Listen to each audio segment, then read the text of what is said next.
So hey welcome back. আজকের কিন্তু আবার আমরা চলে এসেছি ক্লাস 10 এর টেস্ট পেপার নিয়ে, এবিটি এর টেস্ট পেপারের সলিউশন নিয়ে। আজকে কিন্তু আবার আমরা চলে এসেছি এবং আজকে আমরা করব কিন্তু সেট 4 অর্থাৎ পেজ নাম্বার 132-এর এবং 133-এর সমস্ত একের দাগের অঙ্ক যে এমসিকিউ গুলো রয়েছে সেগুলো করব, 2-এর দাগের শূন্যস্থান করব, 3-এর দাগের সত্য মিথ্যা করব এবং 4-এর দাগের সব অঙ্ক কিন্তু আমরা আজকের ভিডিওতে আলোচনা করব, ঠিক আছে? ওকে। আর আগের ভিডিওগুলোতে সেট 1, সেট 3 এগুলো তোমরা যদি না দেখে থাকো, ডেসক্রিপশনের দেওয়া লিংক বা উপরে আই বাটনে ক্লিক করে কিন্তু দেখে নাও। অবশ্যই কিন্তু তোমরা সেট 1, সেট 3 এগুলো ভালো করে দেখো। তার কারণ হলো ওই ভিডিওগুলোতে এমন কিছু অঙ্ক আছে যেগুলো আজকের এই যে সেট আমি যেটা করাবো সেখানেও কিন্তু রয়েছে, ঠিক আছে? তো করিয়ে দেওয়া অঙ্কগুলো আর কিন্তু আমি করাবো না, আমি তোমাদের বলে দেবো যে কোন পেজে রয়েছে, আমি করিয়েছি সেগুলো বলে দেবো, সেখান থেকে কিন্তু অবশ্যই তোমরা দেখে নেবে। তাহলে চলো আজকে আর একদম বেশি কথা বাড়াবো না, প্রথমেই আমরা চলে যাব একের দাগের এমসিকিউতে। चलो भाई, देखो अब मैं क्या करता हूँ। তো দেখো প্রথমেই আমরা করব একের দাগের একেরটা প্রচন্ড সোজা অঙ্ক, বারবার কমন আসছে প্রত্যেক টেস্ট পেপারের অঙ্কতে। সেটা হলো কিন্তু কোনো মূলধন 8 বছরে দ্বিগুণ হলে বার্ষিক সরল সুদের হার কত হবে? ঠিক আছে, তাহলে দেখো বলে দিয়েছে 8 বছরে দ্বিগুণ হবে। একটা টাকা 8 বছরে দ্বিগুণ হবে মানে আমি যদি কোনো ব্যাংকে ভাবো 1,000 টাকা রাখি, 8 বছর পর আমি পাবো 2,000 টাকা। আমি যদি 10,000 টাকা রাখি 20,000 টাকা পাবো। হ্যাঁ, 1 লাখ টাকা রাখলে 2 লাখ টাকা পাবো, সব 8 বছর পরে। আচ্ছা, আমি যদি 1 টাকা রাখি তাহলে কত টাকা পাবো? মানে প্রিন্সিপালটা পিটা যদি হয় 1, তাহলে আমি পাবো কত সুদে আসলে? পাবো 2 টাকা। তাই না? 2 টাকা পাবো তো, 1 টাকা রাখলে 2 টাকা পাবো। কত বছরে? টাইমটা বলো কত বছরে? বলেই দিয়েছে দেখবে 8 বছরে। ঠিক আছে, 8 বছরে পাবো 2 টাকা। তাহলে 1 টাকা রেখে 2 টাকা পাচ্ছি মানে ইন্টারেস্ট কত? ইন্টারেস্ট হলো কিন্তু 2 থেকে, মানে সুদ আসল থেকে আমি আসলটাকে বিয়োগ করব। তাহলে আমি পাবো কত? 1 টাকা। তাহলে আমার কাছে জানতে চেয়েছে আর কত, মানে সুদের হার, মানে রেট অফ ইন্টারেস্ট কত জানতে চেয়েছে। তাহলে তোমরা তো জানোই সবাই সরল সুদের যে সূত্রটা আমরা করি সেটা হলো কিন্তু, দেখো, আই ইজুকাল টু আমরা কি জানি? পি টি আর।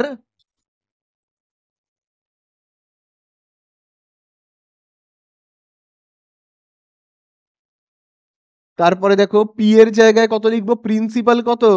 প্রিন্সিপাল 1 টাকা ইন্টু টি, টাইম কত? 8 বছর। আমিও দেখো এখানে লিখবো 8 বছর। আর মানে রেট অফ ইন্টারেস্ট, এটাই আমি তো জানি না, এটাই তো আমাদের বের করতে বলেছে, তাই না? নিচে 100 যেমন আছে দেখে দেখে টুকে দিলাম, ঠিক আছে?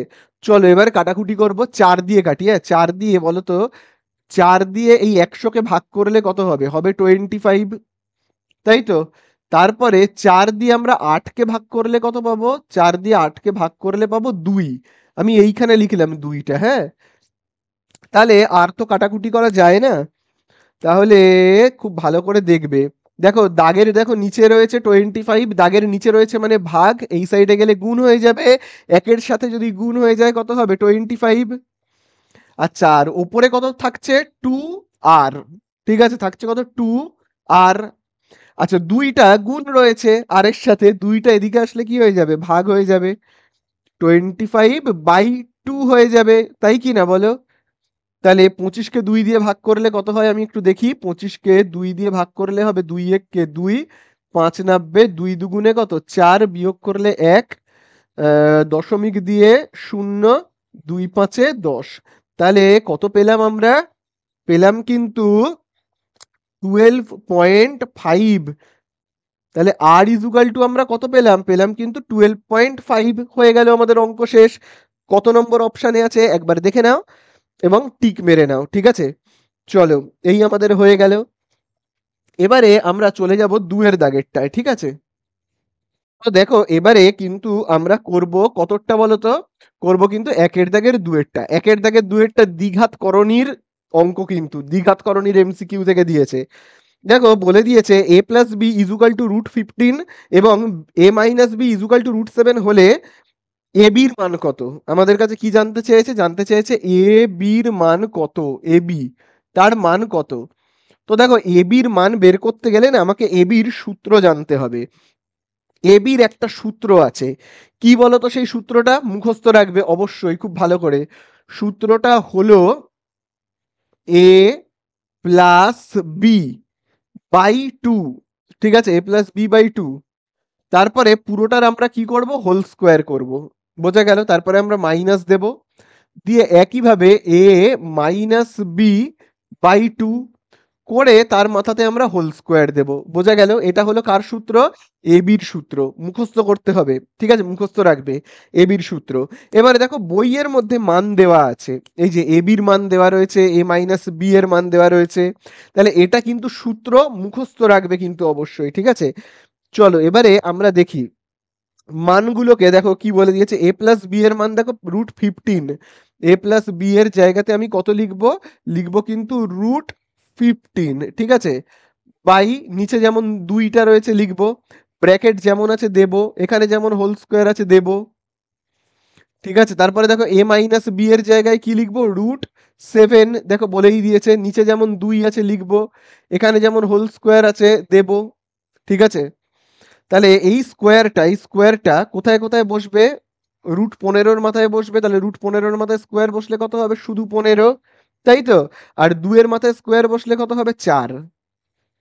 আচ্ছা, আবার এই স্কোয়ারটা 7 এর মাথায় 7 এর মাথায় বসলে কত হবে? 7।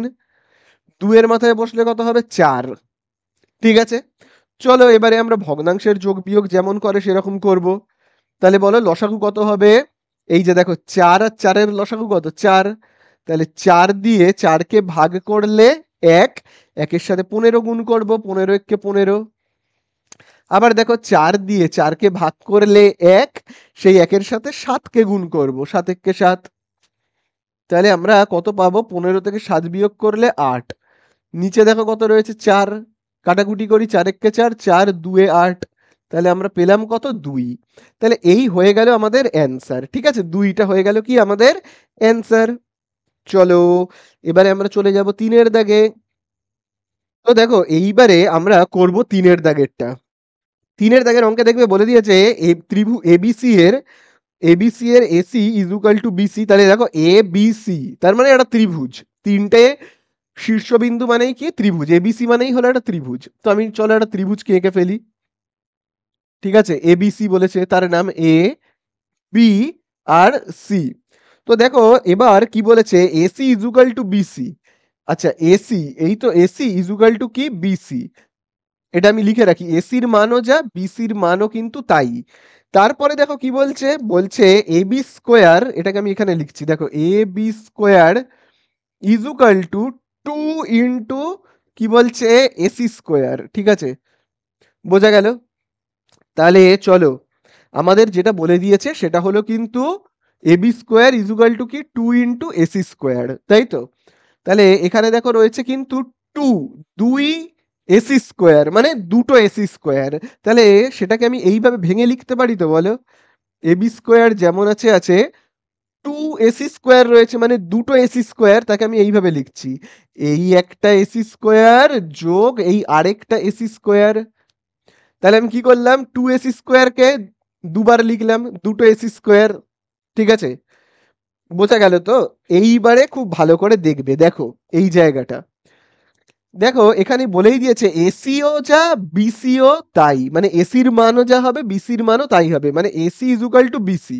তাহলে আমি এ বি স্কোয়ার যেমন আছে আছে, এখানে এসির জায়গায় কি লিখতে পারি? এসি মানেই কি? বিসি। তাহলে আমি লিখতে পারি কি? বিসি তার স্কোয়ার প্লাস এইটা যেমন আছে দেখে দেখে টুকে দিচ্ছি। এইবারে তোমরা আমাকে বলো, কি বলবে তোমরা আমাকে? এই বক্সটা দেখবে, আমি যে অংশটা বক্স করছি, এইটা দেখে একটু কি চেনা চেনা লাগছে? এটা দেখে একটু কি চেনা চেনা লাগছে? ঠিক কোন সূত্রের মতো একটু কি মাথায় আসছে বলো তো? এবি একটা বাহু, তার মাথাতে স্কোয়ার, ইজুকাল টু বিসি, এটাও একটা বাহু, তার মাথাতে স্কোয়ার, আবার এসিও একটা বাহু, তার মাথাতে স্কোয়ার। দুটো বাহুর দেখো স্কোয়ার ইজুকাল টু অপর একটা বাহুর স্কোয়ার। কোন সূত্রের মতো লাগছে দেখে বলো? লাগছে না পিথাগোরাসের সূত্রের মতো? তার মানে কি এইটা হলো কি আমার অতিভুজ, অতিভুজের অ বলে লিখছি। এটা ভূমি বা লম্ব যা ইচ্ছা বলতে পারো, এটা ভূমি বা লম্বের মধ্যে যা হোক একটা, বাবা এটা লম্ব আর এটা ভূমি, যা হোক একটা করে দিলাম। তাহলে হচ্ছে না অতিভুজের স্কোয়ার ইজুকাল টু লম্ব স্কোয়ার প্লাস ভূমির স্কোয়ার, লাগছে তো? তাহলে চলো এইটা তাহলে এই যে অতিভুজ স্কোয়ার ইজুকাল টু লম্ব স্কোয়ার প্লাস ভূমি স্কোয়ার, এটা কোন সূত্রের ক্ষেত্রে প্রযোজ্য, সরি কোন ত্রিভুজের ক্ষেত্রে প্রযোজ্য তোমরা বলো? কোন ত্রিভুজের ক্ষেত্রে এই নিয়মটা কাজে লাগে? সমকোণী ত্রিভুজের ক্ষেত্রে। তাহলে এই যে ছবিটা এঁকেছি এটা কিন্তু সমকোণী ত্রিভুজের মতো দেখতে লাগছে না। তাহলে চলো আমি মুছে দিয়ে একটা সমকোণী ত্রিভুজ আঁকবো। ঠিক আছে, আমি মুছে দিয়ে কি করব, একটা সমকোণী ত্রিভুজ আঁকবো। তাহলে চলো আমি একটা সমকোণী ত্রিভুজ আঁকি। এই যে দেখো এই এই সমকোণী ত্রিভুজ। আচ্ছা অতিভুজের নাম কি? অতিভুজের নাম হলো এ বি। তাহলে এই জায়গাটায় আমি দেব এ, এটা তো অতিভুজ এ বি। তাহলে আপনা থেকেই এই জায়গাটা হয়ে যাবে সি। এবারে আমাদের কাছে অ্যান্সারে কি জানতে চাইছে দেখি। আমাদের কাছে অ্যান্সারে জানতে চেয়েছে কোন সি এর মান কত। তাহলে তোমরাই বলো কোন সি এর মান কত? 90 ডিগ্রি হবে তো, সমকোণী ত্রিভুজ তো। তাহলে কোন সি ইজুকাল টু কত হবে? 90 ডিগ্রি। তাহলে এই হয়ে গেল কি আমাদের অ্যান্সার। বোঝা গেল? চলো এবারে আমরা 4-এর দাগে যাব। তো দেখো এবারে আমরা করব 4-এর দাগেরটা। প্রচন্ড ইম্পর্টেন্ট, স্টার মার্কিং করবে। তার কারণ পরিমিতির অঙ্কে অনুপাত আছে, পরিমিতির অঙ্কে ইস্টু বা অনুপাত আছে মানেই ইম্পর্টেন্ট। তাহলে দেখো কি বলছে, বলছে দুটো লম্ববৃত্তাকার চোঙের ব্যাসার্ধের অনুপাত 2:1। তাহলে চলো আমি দুটো লম্ববৃত্তাকার চোঙকে এঁকে ফেলি। এই হলো একটা লম্ববৃত্তাকার চোঙ, ঠিক আছে, এই হলো আমার একটা লম্ববৃত্তাকার চোঙ, এই আরেকটা হলো লম্ববৃত্তাকার চোঙ। দুটো চোঙ রয়েছে এবং তাদের কি বলেছে ব্যাসার্ধের অনুপাত বলে দিয়েছে কত? 2:1। মানে এইটার ব্যাসার্ধ হলো কত? এইটার ব্যাসার্ধ হলো 2 আর এইটার ব্যাসার্ধ হলো কত? 1। ঠিক আছে, এবং তাদের উচ্চতার অনুপাত দেখো কত বলে দিয়েছে, উচ্চতার অনুপাত 1:4। মানে এইটার উচ্চতা হলো 1, এইটার উচ্চতা হলো 4। এবারে আমাদের কাছে কি জানতে চেয়েছে? আয়তনের অনুপাত কত হবে। তাহলে দেখো আয়তনের অনুপাত কত হবে।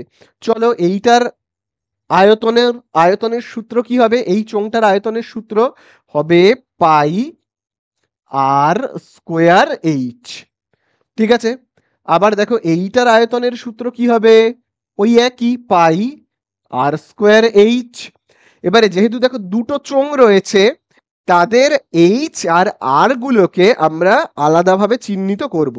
তাহলে কিভাবে করব? এইখানকার যে আর এইচ গুলো থাকবে সেগুলোকে আমরা 1 দিয়ে চিহ্নিত করব, দেখো। আর এই যে চোঙটা, তার উচ্চতা আর ব্যাসার্ধকে আমরা কি করব? 2 দিয়ে চিহ্নিত করব। ঠিক আছে, 2 দিয়ে চিহ্নিত করব।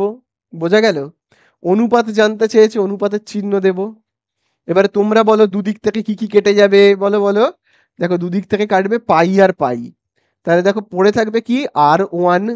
দেখো আর 1 মাথায় স্কোয়ার H1:2। তারপরে দেখো আর স্কোয়ার আর2 এর স্কোয়ার আর H2। তাহলে চলো আমরা মান বসাই। আর 1 এর জায়গায় কত বসাবো? আর 1 মানে হলো এই চোঙটার ব্যাসার্ধ। তাহলে এই চোঙটার ব্যাসার্ধ কত? এই যে এইটা কত? 2।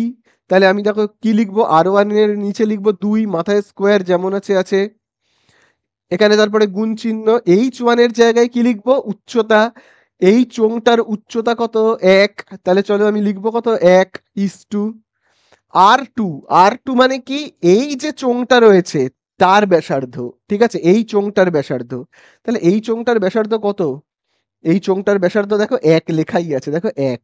তাহলে আমি আর 2 এর নিচে লিখবো 1, মাথায় যেহেতু স্কোয়ার আছে স্কোয়ার দেব, এখানে গুণ চিহ্ন। H2 এর জায়গায় আমি কি লিখবো? H2। H মানে উচ্চতা, এই চোঙের উচ্চতা কত? 4। বোঝা গেল?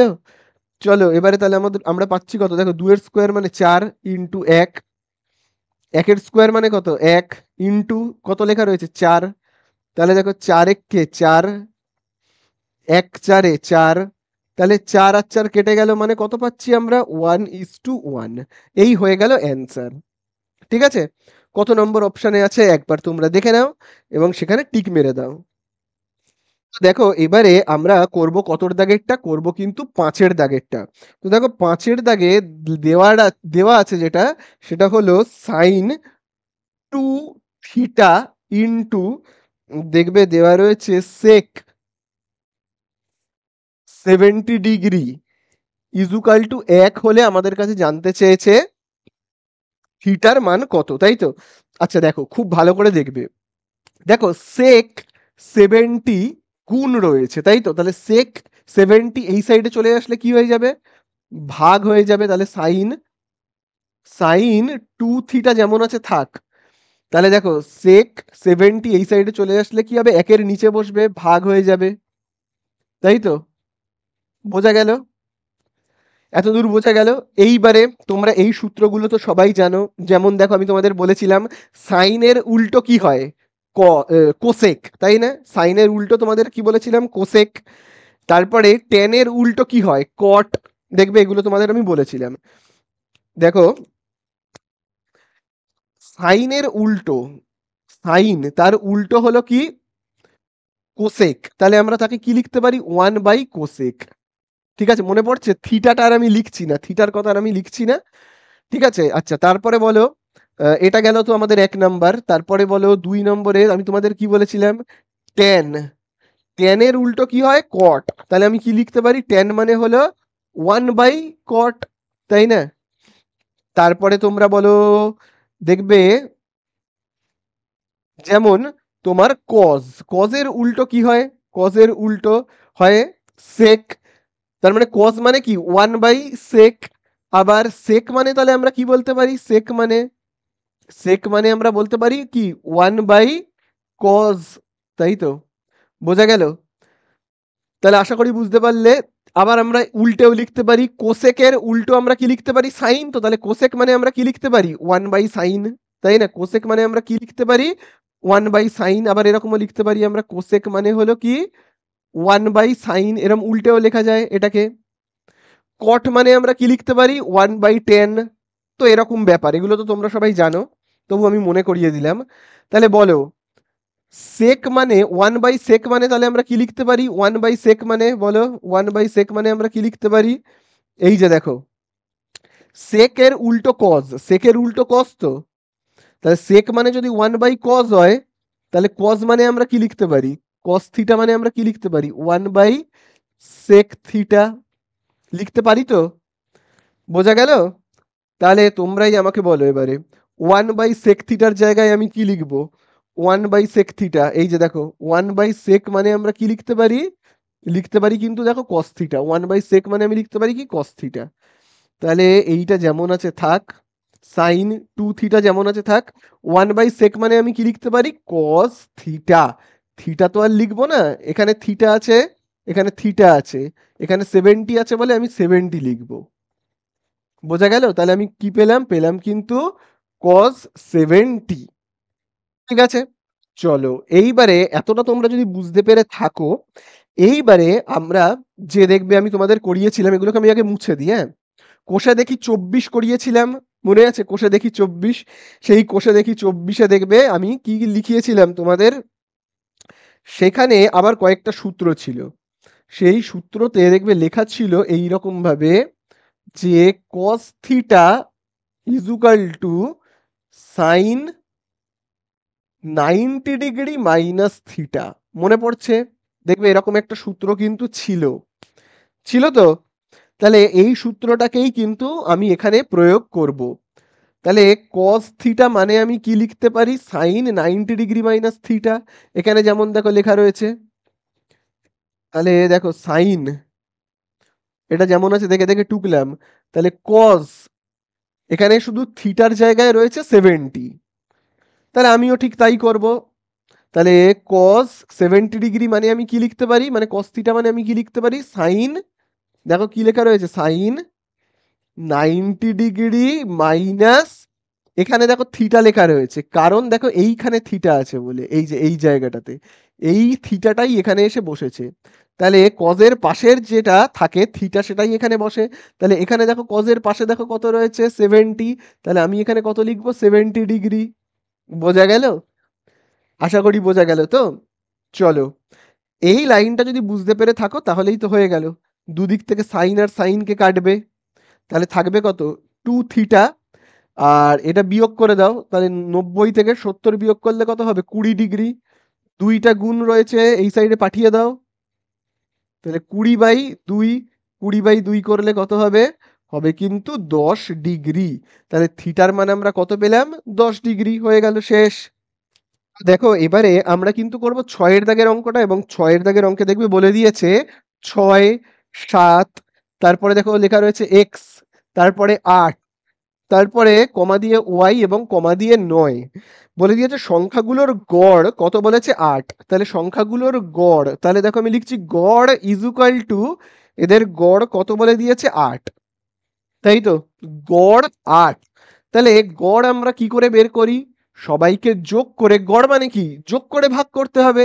তাহলে সবাইকে যোগ করব, করে ভাগ করে দেবো। তাহলে গড়ের জায়গাতে আমি কি লিখবো? গড়ের গড় বের করবার নিয়মটা, সবাইকে যোগ করতে হবে। 6, 7, এক্স, 8, ওয়াই, 9, সবাইকে যোগ করব, করে ভাগ করব কত দিয়ে? আচ্ছা, এই 8 যেমন আছে আগে লিখে দিয়ে ভাগ করব কত দিয়ে? যতগুলো সংখ্যা আছে। তাহলে দেখো এখানে সংখ্যা রয়েছে 1টা, 2টো, 3টে, 4টে, 5টা, 6টা। তাহলে 6 দিয়ে ভাগ করব। বোঝা গেল? চলো এবারে আমরা যোগ করব, হয়ে যাবে। তাহলে দেখো এখানে আমরা যোগ করি, কত পাবো? এই যে দেখো 6 আর 7 কত? 6 আর 7 13, 13 আর 8 কত? 13 আর 8 হবে 21, 21 আর 9 হবে 30। তাহলে আমরা কত লিখবো? 30। এক্স প্লাস ওয়াই যেমন আছে দেখে দেখে টুকবো, এক্স প্লাস ওয়াই। নিচে 6 রয়েছে মানে 6টা ভাগ, এই সাইডে চলে গেলে গুণ হয়ে যাবে 8-এর সাথে, 48।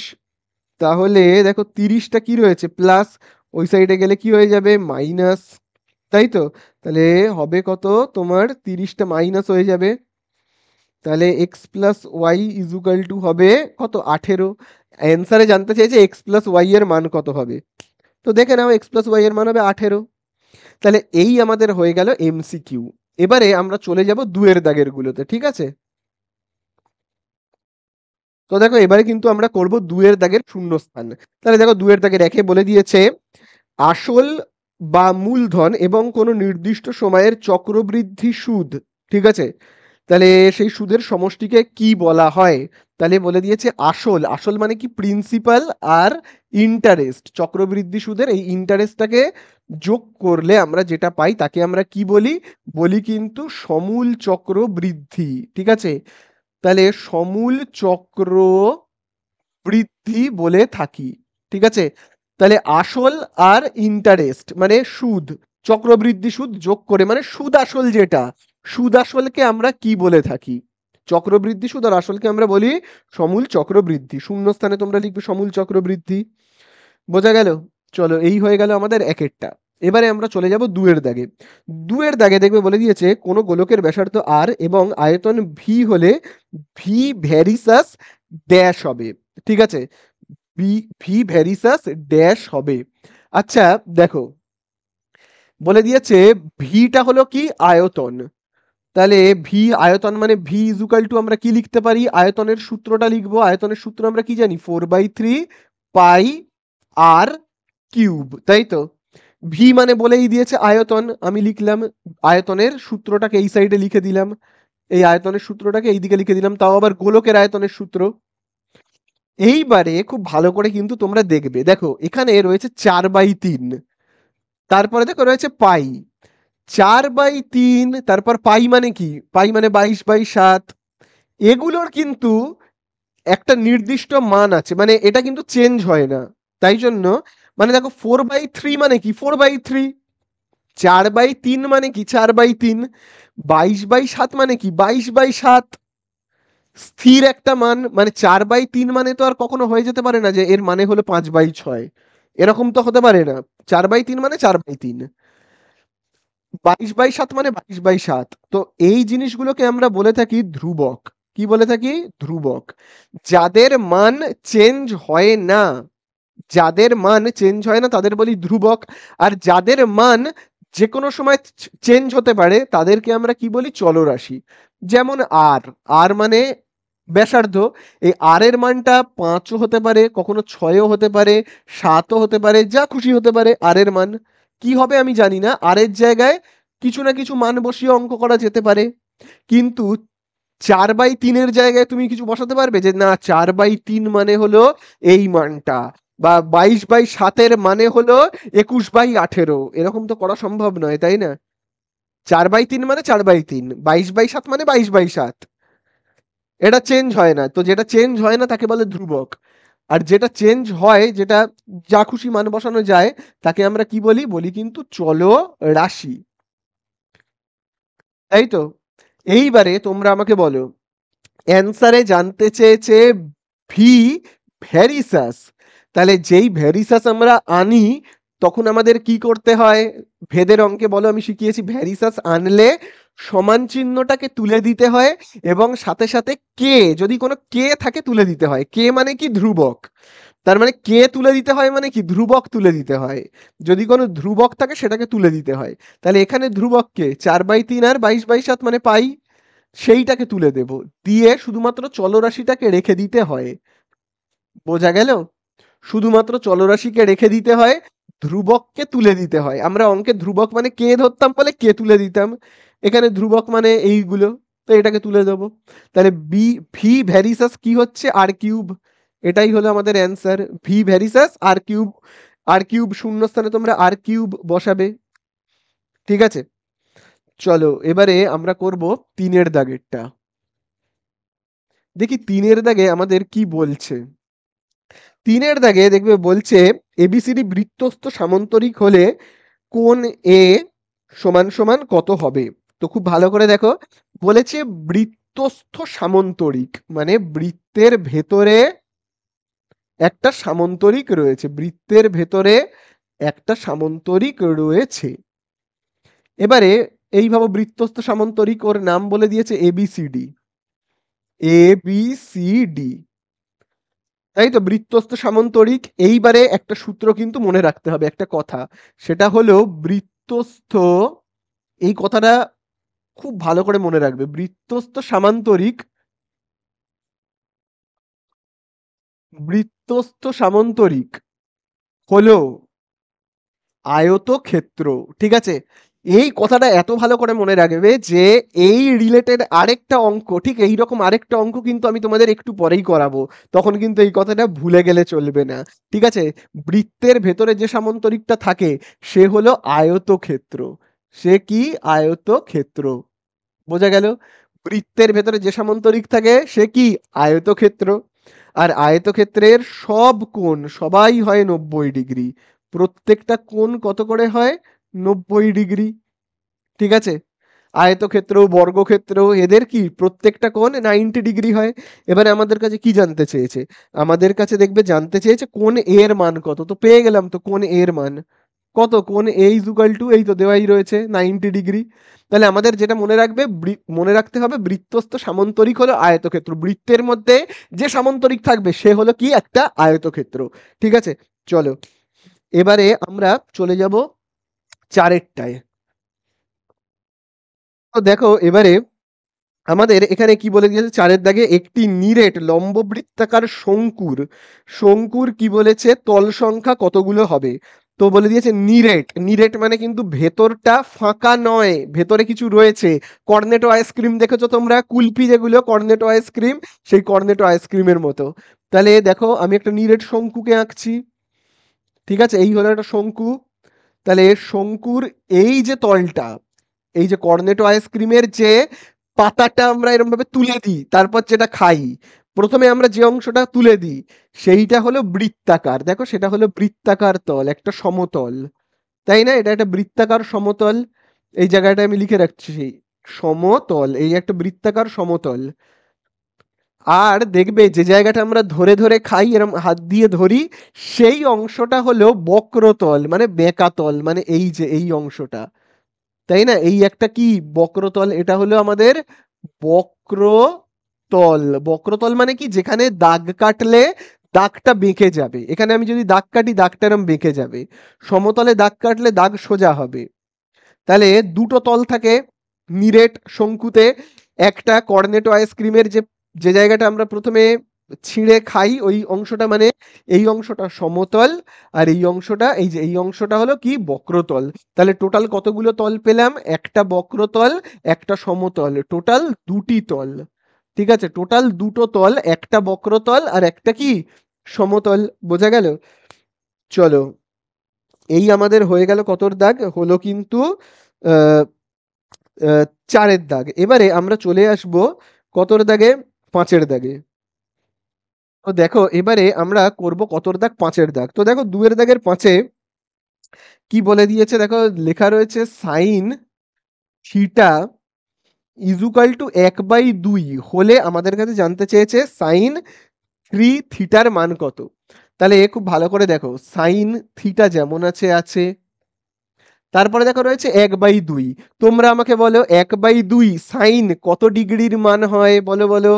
আমি সাইনের কেন মান জানতে চাইছি, কারণ এখানে সাইন আছে বলে। তাহলে তোমরা আমাকে বলো সাইন কত ডিগ্রির মান হয় 1/2। মনে রাখবে সাইন 30 ডিগ্রির কিন্তু মান হয়। তাহলে দেখো আমি এখানে কি লিখছি, 1/2 এর জায়গায় কি লিখবো, সাইন 30 ডিগ্রি, বোঝা গেল? কারণ সাইন 30 ডিগ্রির মান কত, 1/2। তাহলে আমি 1/2 এর নিচে লিখলাম সাইন 30। চলো দুদিক থেকে সাইন আর সাইন কেটে দিই, তাহলে থাকছে কি theta is equal to 30 degree. Clear তো?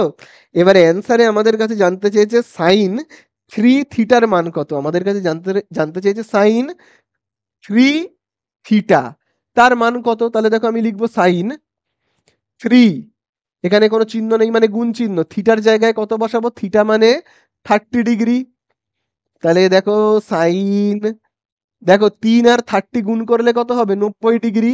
আর সাইন 90 ডিগ্রির মান তোমরা আমাকে কমেন্ট করবে, আমি লিখবো না। সাইন 90 ডিগ্রির মান আমি লিখবো না, তোমরা কমেন্ট করে আমাকে জানাবে।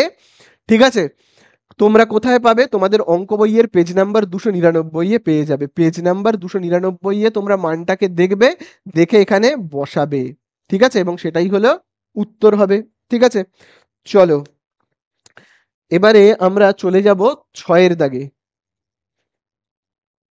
তো দেখো 6-এর দাগে বলে দিয়েছে মধ্যগামিতার মাপকগুলি হলো, কি কি বলেছে, মধ্যগামিতার মাপকগুলি হলো গড়, যেটা আমরা করেছি গড়, কষে দেখি 26.1-এ। তারপরে ড্যাশ, বলো গড়ের পরে আমরা কি করেছি, 26.1-এর পরে আমরা কি করেছি, কষে দেখি 26.2, সেখানে আমরা কি নির্ণয় করেছি, ও তারপরে দেখো বলে দিয়েছে সংখ্যাগুরু মান। সংখ্যাগুরু মান তো তোমরা জানো, কষে দেখি 26.4-এ তোমরা নির্ণয় করেছো। তাহলে আমরা গড় নির্ণয় করেছি, তারপরে আমরা কি নির্ণয় করেছি, করেছি কিন্তু মধ্যমা, তাই না? তারপরে আমরা নির্ণয় করেছি মধ্যমা, তারপরে আমরা সংখ্যাগুরু মান শিখেছি। তাহলে অ্যান্সারে হবে কি মধ্যমা। তাহলে এই আমাদের হয়ে গেল শূন্যস্থান। এবারে আমরা যাব কিসে, সত্য মিথ্যায়। তো দেখো এবারে আমরা করব সত্য মিথ্যা। সেখানে দেখো বলে দিয়েছে 3-এর দাগের 1-এ অংশীদারি কারবারে 3 জন সদস্যের মূলধনের অনুপাত X is to Y is to Z এবং সময়ের অনুপাত A is to B is to C হলে তাদের লাভের অনুপাত কত। তো দেখবে আমি যখন তোমাদের অংশীদারি কারবার করিয়েছিলাম, সেখানে মিশ্র অংশীদারি কারবার যখন ছিল, মানে যখন তোমাদেরকে আমি 9-এর দাগের অঙ্কটা করিয়েছি, 10-এর দাগের অঙ্কটা করিয়েছি, মনে পড়ছে? অংশীদারি কারবার কষে দেখি 14, সেখানে আমি যখন তোমাদের 9-এর দাগের অঙ্ক করিয়েছি, 10-এর দাগের অঙ্ক করিয়েছি, তখন দেখবে আমি কি করতাম, সেখানে আমি যখন টোটাল মূলধনের পরিমাণটা বের করতে চাইতাম, তখন আমি কি করতাম, মূলধনের সঙ্গে টাইমকে আমি কি করতাম, গুণ করতাম, মনে আছে? মূলধনের সঙ্গে, মূলধনের সঙ্গে আমি কাকে গুণ করতাম, সময়কে। মনে করো যে অঙ্কগুলোয় কেউ ভাবো বলছে না যে আমি 9 মাস পর টাকা তুলে নিয়ে চলে যাচ্ছে, আবার 6 মাস পর কিছু টাকা দিচ্ছে, মনে পড়েছে এই অঙ্কগুলো? তখন কিন্তু আমি মূলধনের সঙ্গে দেখবে সময়কে গুণ করতাম। তো এখানেও দেখো ঠিক তাই, আমাদের তাই করতে হবে। লাভের অনুপাত বের করবার জন্য আমাদের কি করতে হবে, লভ্যাংশের অনুপাত বের করবার জন্য আমাদের যেটা করতে হবে, মূলধনের সঙ্গে সময়কে। এই যেমন দেখো প্রথমের জন এনেছে এক্স টাকা এবং টাইম কত ছিল, ছিল এ। দেখো টাইমটা হলো এ, বলেই দিয়েছে মূলধনের অনুপাত X is to Y is to Z, আর সময়ের অনুপাত A is to B is to C, তাই তো? তাহলে তোমরা এখানে দেখো এই হলো মূলধন, এই হলো সময়, গুণ করে দিলাম। আবার দেখো এই হলো মূলধন, এই হলো সময়, গুণ করে দিলাম। আবার দেখো এই হলো মূলধন, এই হলো সময়, গুণ করে দিলাম। ঠিক আছে, হয়ে গেল। তাহলে গুণ করলে কত হবে? A X is to Y B, মানে sorry B Y, B Y, তারপরে হবে কত? C Z. তাহলে এই হলো কি আমাদের লাভের অনুপাত। তো দেখো বইতেও তাই বলেছে, A X is to B Y C Z. তাহলে এটা কি হবে? সত্য। লাভের অনুপাত সত্যি, তো এইটাই তো হবে। আর বইয়েও বলছে তাই। তাহলে এটা আমাদের হবে কি? সত্য। চলো এবারে আমি দুয়ের দাগেরটায় যাব। তো দেখো এবারে আমরা করব কিন্তু তিনের দাগের দুয়েরটা। তো তিনের দাগের দুইটা দেখো কি বলেছে, x square plus x plus one is equal to zero. লিখে ফেলি x square plus x plus one is equal to zero. ভালো কথা বলেছে। সমীকরণের বীজদ্বয় বাস্তব। সমীকরণের বীজদ্বয় বাস্তব হবে কি হবে না, তার যে সূত্র আছে আমি আগের ভিডিওতে করিয়েছিলাম, আবার লিখে দিচ্ছি, একবার দেখে নাও খুব ভালো করে। আরেকবার আমি লিখে দিচ্ছি। সেটা হলো b square minus four AC is equal to, যদি হয় জিরো তাহলে কি হয়? বীজদ্বয়। সেক্ষেত্রে হয় কিন্তু বাস্তব। ঠিক আছে, সেক্ষেত্রে কি হয়? বাস্তব। এবং বাস্তব আর কি হয়? সমান। বাস্তব ও সমান, মনে আছে? বাস্তব ও সমান। তারপরে দুই নম্বরে আমরা কি জানি? দুই নম্বরে দুই নম্বরে আমরা জানি বি স্কোয়ার মাইনাস ফোর এসির মান যদি শূন্যের থেকে বেশি হয়, সেক্ষেত্রে কি হয়? বাস্তব ও অসমান, তাই তো? সেক্ষেত্রে হয় কি? বাস্তব আর অসমান। আর যদি বি স্কোয়ার মাইনাস ফোর এসির মান শূন্যের থেকে ছোট হয়, সেক্ষেত্রে কি হয়? যদি বি স্কোয়ার, এটা কিন্তু খুব ভালো করে তোমরা মুখস্থ রাখবে, হ্যাঁ, মাইনাস ফোর এসির মান শূন্যের থেকে ছোট হয়, সেক্ষেত্রে কি হয়? সেক্ষেত্রে হয় কিন্তু কাল্পনিক বা অবাস্তব।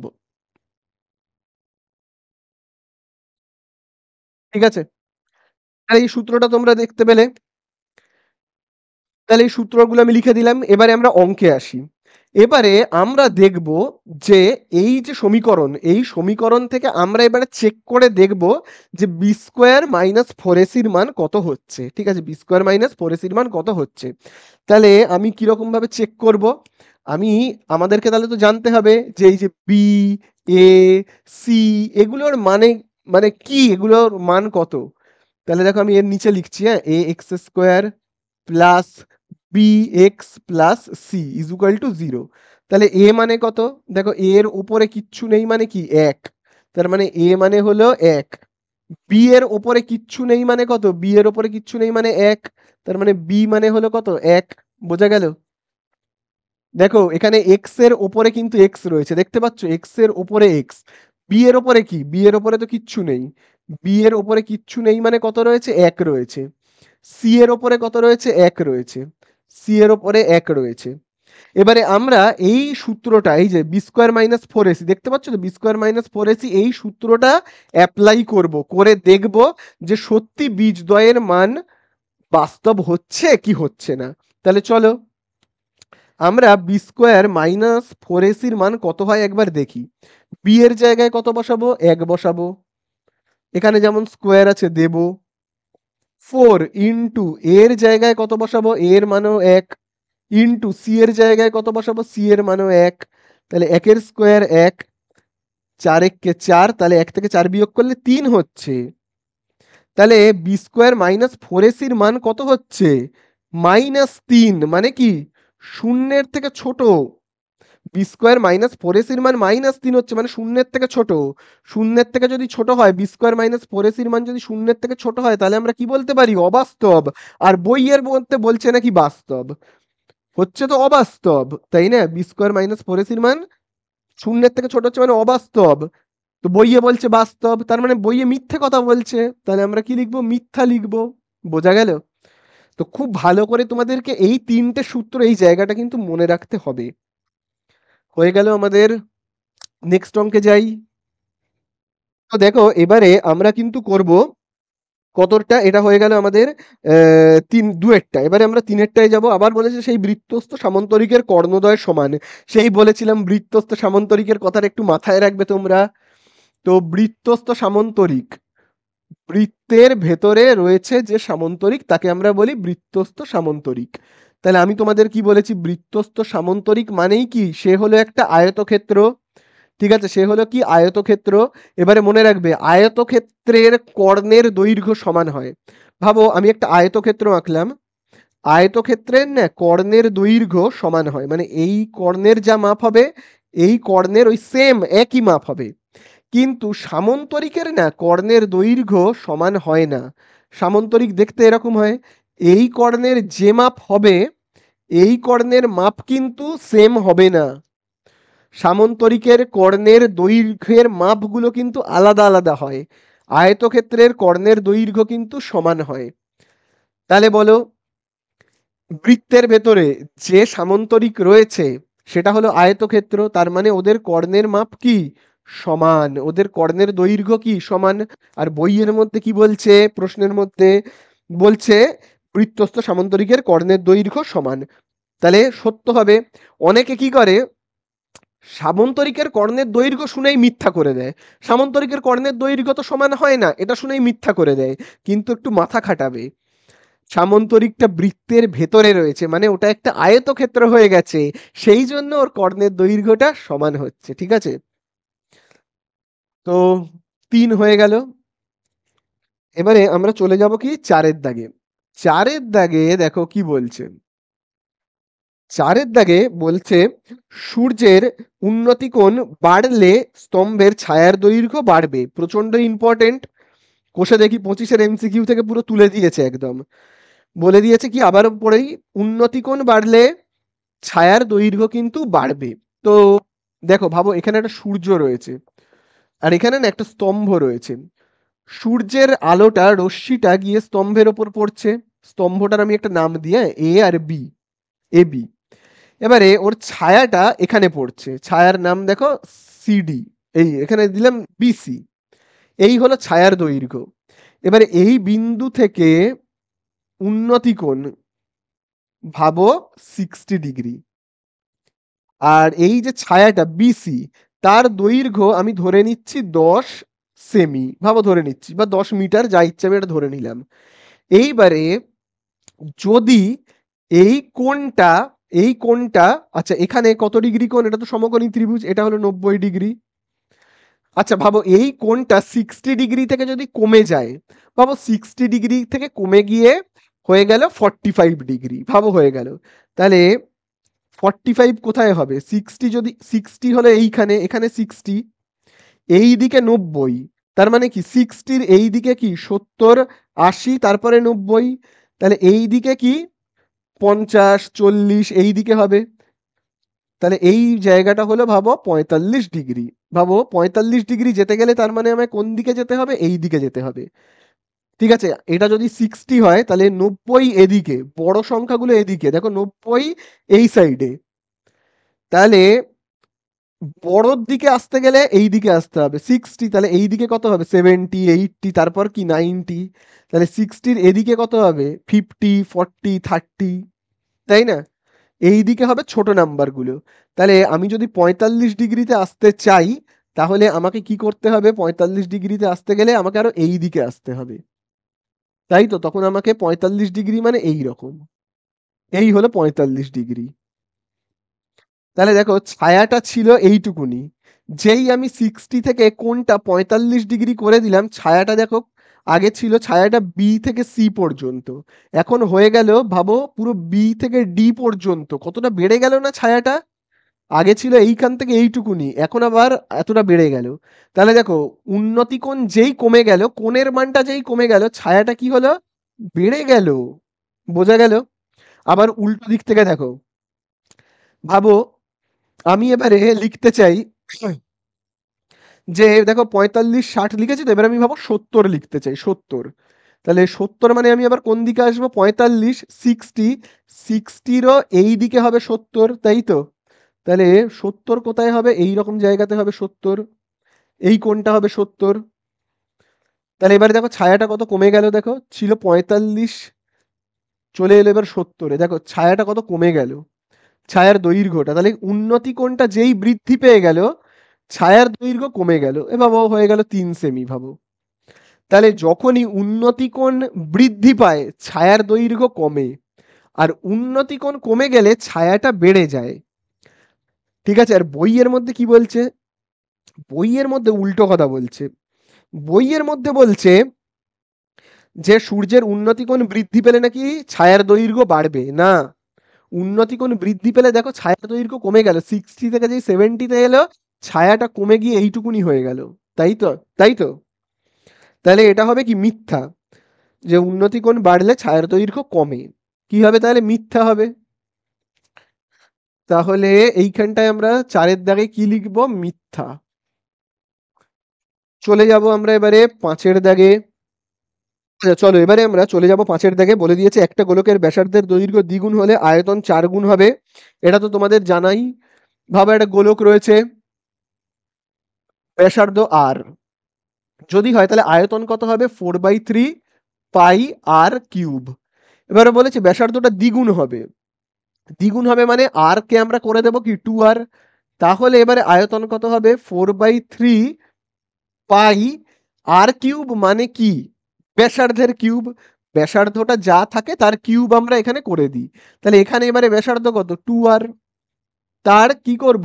কিউব করব। তাহলে কত হবে বলো? হবে কিন্তু দেখো ব্র্যাকেটটা আমি যদি তুলে দিই তাহলে এই কিউবটা 2 এর মাথায় বসবে, বসলে হবে 8, আর এর মাথায় বসবে, আর এর কিউব হবে। তাহলে এবারে আমরা দেখো কিভাবে লিখবো। এই 8 কে প্রথমে লিখি, তারপরে এইগুলোকে লিখছি, 4/3 পাই আর কিউবকে লিখছি। তাহলে তোমরাই আমাকে বলো, আগে আয়তন কত ছিল? আগে আয়তন ছিল 4/3 পাই আর কিউব। যেই আমি ব্যাসার্ধকে দ্বিগুণ করে দিলাম তখন হয়ে গেল কি? হয়ে গেল 8 ইন্টু 4/3 পাই আর কিউব। আগে ছিল শুধু পাই আর কিউব, এখন হয়ে গেল, আগে ছিল 4/3 পাই আর কিউব, এখন হয়ে গেছে 8 ইন্টু 4/3 পাই আর কিউব। আগের থেকে এখন কিন্তু আয়তন 8 গুণ বৃদ্ধি পেয়েছে। আর বইয়ে বলছে কত গুণ বৃদ্ধি পাবে? 4 গুণ বলেছে মনে হয়। তো মিথ্যা হবে, কারণ 8 গুণ কিন্তু বৃদ্ধি পাচ্ছে আর বইয়ে বলেছে 4 গুণ। তাহলে অ্যান্সারে হবে মিথ্যা। অ্যাকচুয়াল অ্যান্সারটা হবে 8 গুণ আয়তন বৃদ্ধি পাবে। ঠিক আছে, তো দেখো এবারে আমরা করব কতটা? 6-এরটা। তো দেখো 6-এর দাগে কি বলছে। 6-এর দাগে দেখো বলে দিয়েছে 2 3 3, অনেকগুলো দেখো সংখ্যা বলে দিয়েছে 2 3 3। তারপরে দেখো বলে দিয়েছে 3টে 9, বাবারে 3টে 9, এবং লাস্টে একটা 10 দিয়ে বলছে সংখ্যাগুরুর মান নাকি 10। তো তোমরাই বলে এটা ঠিক কি ঠিক না, তোমরাই বিচার করবে, করে আমাকে বলো। তোমরা এর উত্তর দাও, এটার উত্তর আমি দেবো না। এর উত্তর তুমিই দেবে। সংখ্যাগুরু মানে কি? কে বেশি রয়েছে? সব থেকে বেশি রয়েছে 9, তাহলে সংখ্যাগুরুর মান তো 9 হবে, 10 তো হবে না। মিথ্যা তো, তাই না?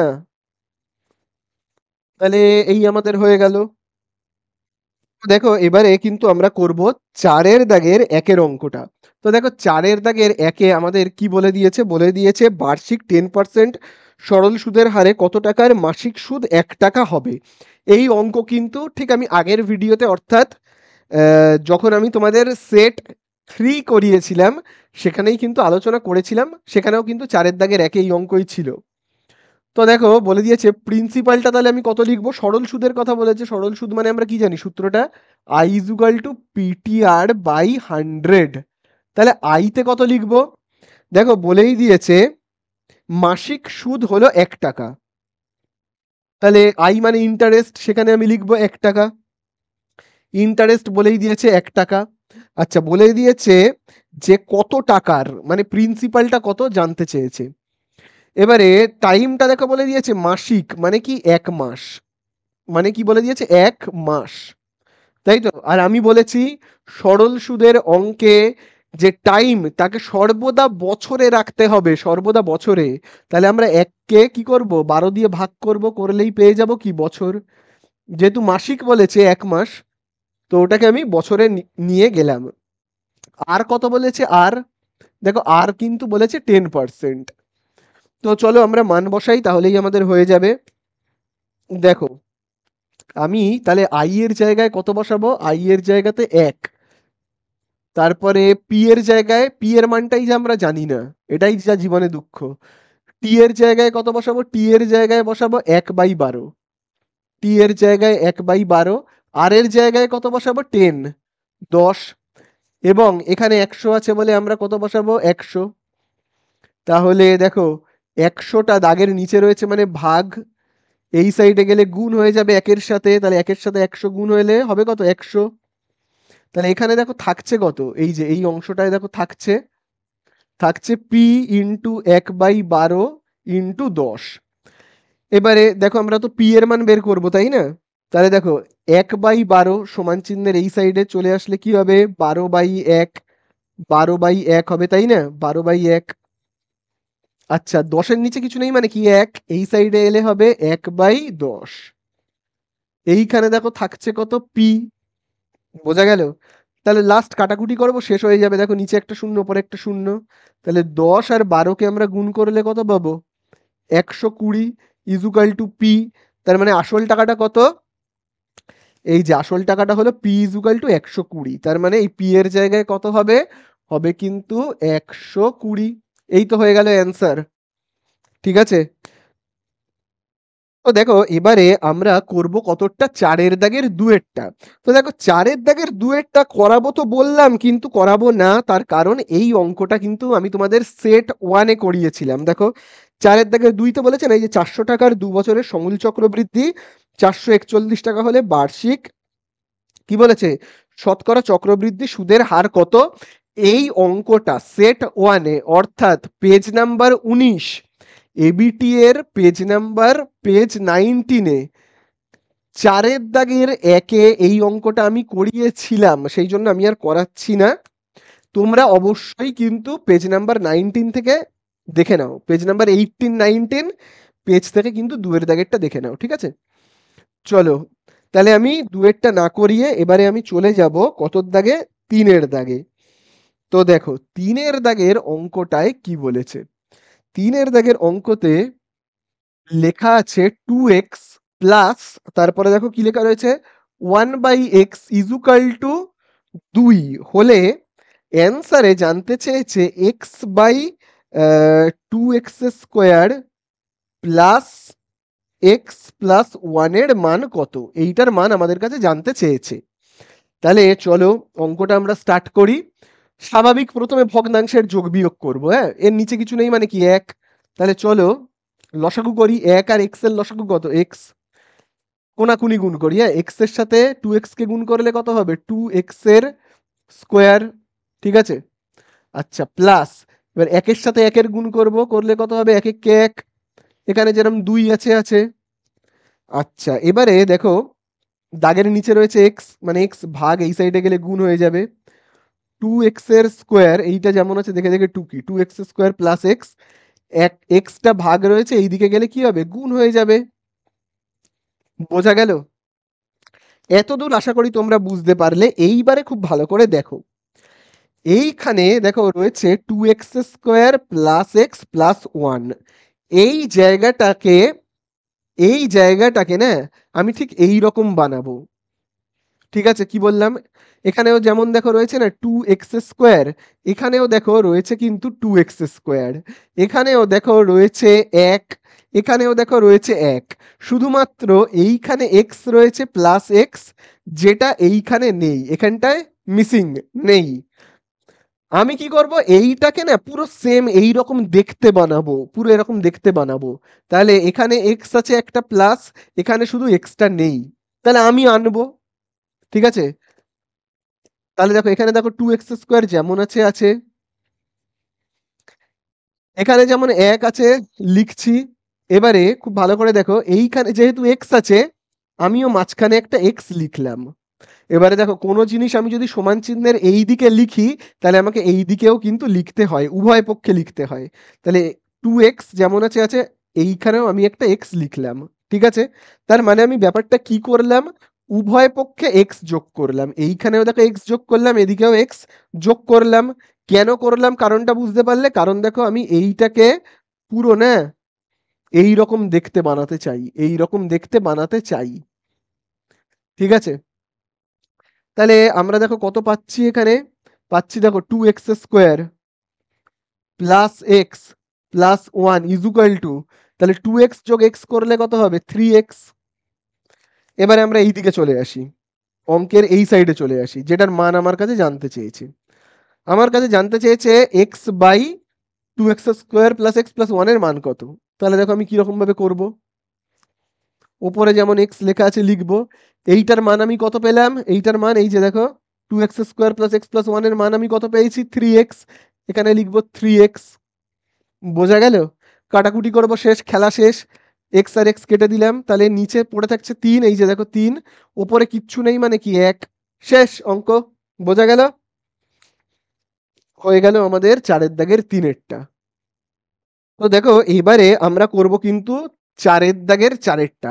তো দেখো 4 দাগের 4-এ আমাদের কাছে কি বলে দিয়েছে, দেখো বলে দিয়েছে একটা সমীকরণ বলেছে, দ্বিঘাত সমীকরণ 5x² plus 2x minus 3 equal to 0। এবারে দেখো বলছে এইখানে সমীকরণের দুটো বীজ রয়েছে আলফা আর বিটা। তো আলফা আর বিটা হলে আমাদের কাছে একটা মান জানতে চেয়েছে, সেটা হলো কিসের মান জানতে চেয়েছে, আলফার স্কোয়ার বাই বিটা আর beta square plus beta square by alpha, এটার মান আমাদের কাছে জানতে চেয়েছে। তাহলে চলো এই অঙ্কটা কিন্তু বেশ ইম্পর্টেন্ট। তাহলে এখান থেকে দেখো আমি আগে লিখে নিই ax² plus bx plus c is equal to 0। তার মানে a মানে কত, a এর দেখো ঠিক ওপরে কত রয়েছে 5, তাহলে আমি লিখে রাখি, হ্যাঁ a মানে হলো 5। b এর দেখো ঠিক ওপরে কত রয়েছে 2, তাহলে b মানে হলো 2 লিখে রাখি। c মানে কত, এই যে দেখো -3, তাহলে c মানে আমি কি লিখবো -3, একটু লিখে রাখলাম, লিখেছি। এবারে আমরা কি করব, এইটার মান বের করতে বলেছে, এইটার মান। তাহলে চলো এটার মান আমি বের করব। কি বলেছে, আলফা স্কোয়ার, দেখো আমি এখানে লিখছি alpha square by beta plus beta square by alpha, এটার মান বের করতে বলেছে। তাহলে চলো আমরা প্রথমে কি করব, লসাগু করব। তাহলে দেখো বিটা আর আলফার লসাগু কত হবে, আলফা বিটা। তাহলে চলো আমরা এবারে গুণ করি, কোনাকুনি গুণ করি। দেখো আলফা আর আলফা স্কোয়ার গুণ করলে কত হবে, আলফার কিউব হবে। আবার দেখো বিটা আর বিটার স্কোয়ার গুণ করলে কত হবে, বিটার কিউব হবে, তাই না। এবারে আমরা কি করব, সূত্রে ভাঙবো, কার সূত্রে, এই যে এইটাকে আমরা সূত্রে ভাঙবো এ কিউব প্লাস বি কিউবের। তাহলে এ কিউব প্লাস বি কিউবের সূত্র কি মনে রাখবে, এ, এই এ মানে হলো আলফা, এ প্লাস বি মানে আলফা প্লাস বিটার হোল কিউব মাইনাস 3ab, তাহলে আমি কি লিখবো 3 alpha beta into A plus B মানে আলফা প্লাস বিটা। বোঝা গেল, যদি ভুলে গিয়ে থাকো এই সূত্রটাকে খাতার পাশে কোথাও লিখে নেবে। এবারে দেখো এখানে রয়েছে নিচে কি রয়েছে, আলফা বিটা। এবারে আমাদের কি করতে হবে, এই যে আলফা প্লাস বিটার জায়গায় মান বসাতে হবে, আলফা বিটার মান বসাতে হবে, কিন্তু মান আমরা কিছুই জানি না, তাহলে আমাদেরকে মান বের করতে হবে। ঠিক আছে, প্রথমে আমরা আলফা প্লাস বিটার মান বের করব, আলফা প্লাস বিটা। তাহলে আলফা প্লাস বিটা মানে কি, দুটো বীজ বলেই দিয়েছে, আলফা আর বিটা কি দুটো বীজ, তাহলে দুটো বীজের কি যোগফল, তাহলে দুটো বীজের যোগফল বের করবার নিয়ম কি, মাইনাস বি বাই এ, তাই তো, মাইনাস বি বাই এ, এটাই তো আমরা জানি।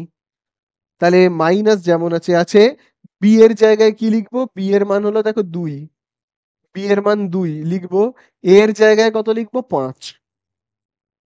তাহলে আমি এ আলফা প্লাস বিটার মান বের করে ফেললাম, মানে বীজদ্বয়ের সমষ্টি।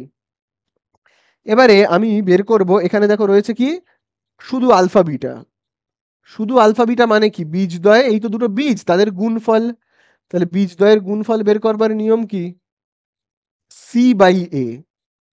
তাহলে সি এর জায়গায় কি লিখবো, এই যে দেখো -3, এর জায়গায় কি লিখবো, এ মানে 5। ঠিক আছে, তাহলে আমরা দেখো দুটো মানই কিন্তু পেয়েছি, আলফা প্লাস বিটার মানও পেয়ে গেছি, আলফা বিটার মানও পেয়ে গেছি। এইবারে আমরা চলো মান বসাই, তাহলে চলো মান বসাই। আলফা প্লাস বিটার জায়গায় কত বসাবো? এই যে দেখো আলফা প্লাস বিটার মান আমরা কত পেয়েছি? -2/5, তাই তো, -2/5। আচ্ছা আমি ওপরের অংশটাকে মুছে করছি, হ্যাঁ। তাহলে দেখো আমি মান বসাই।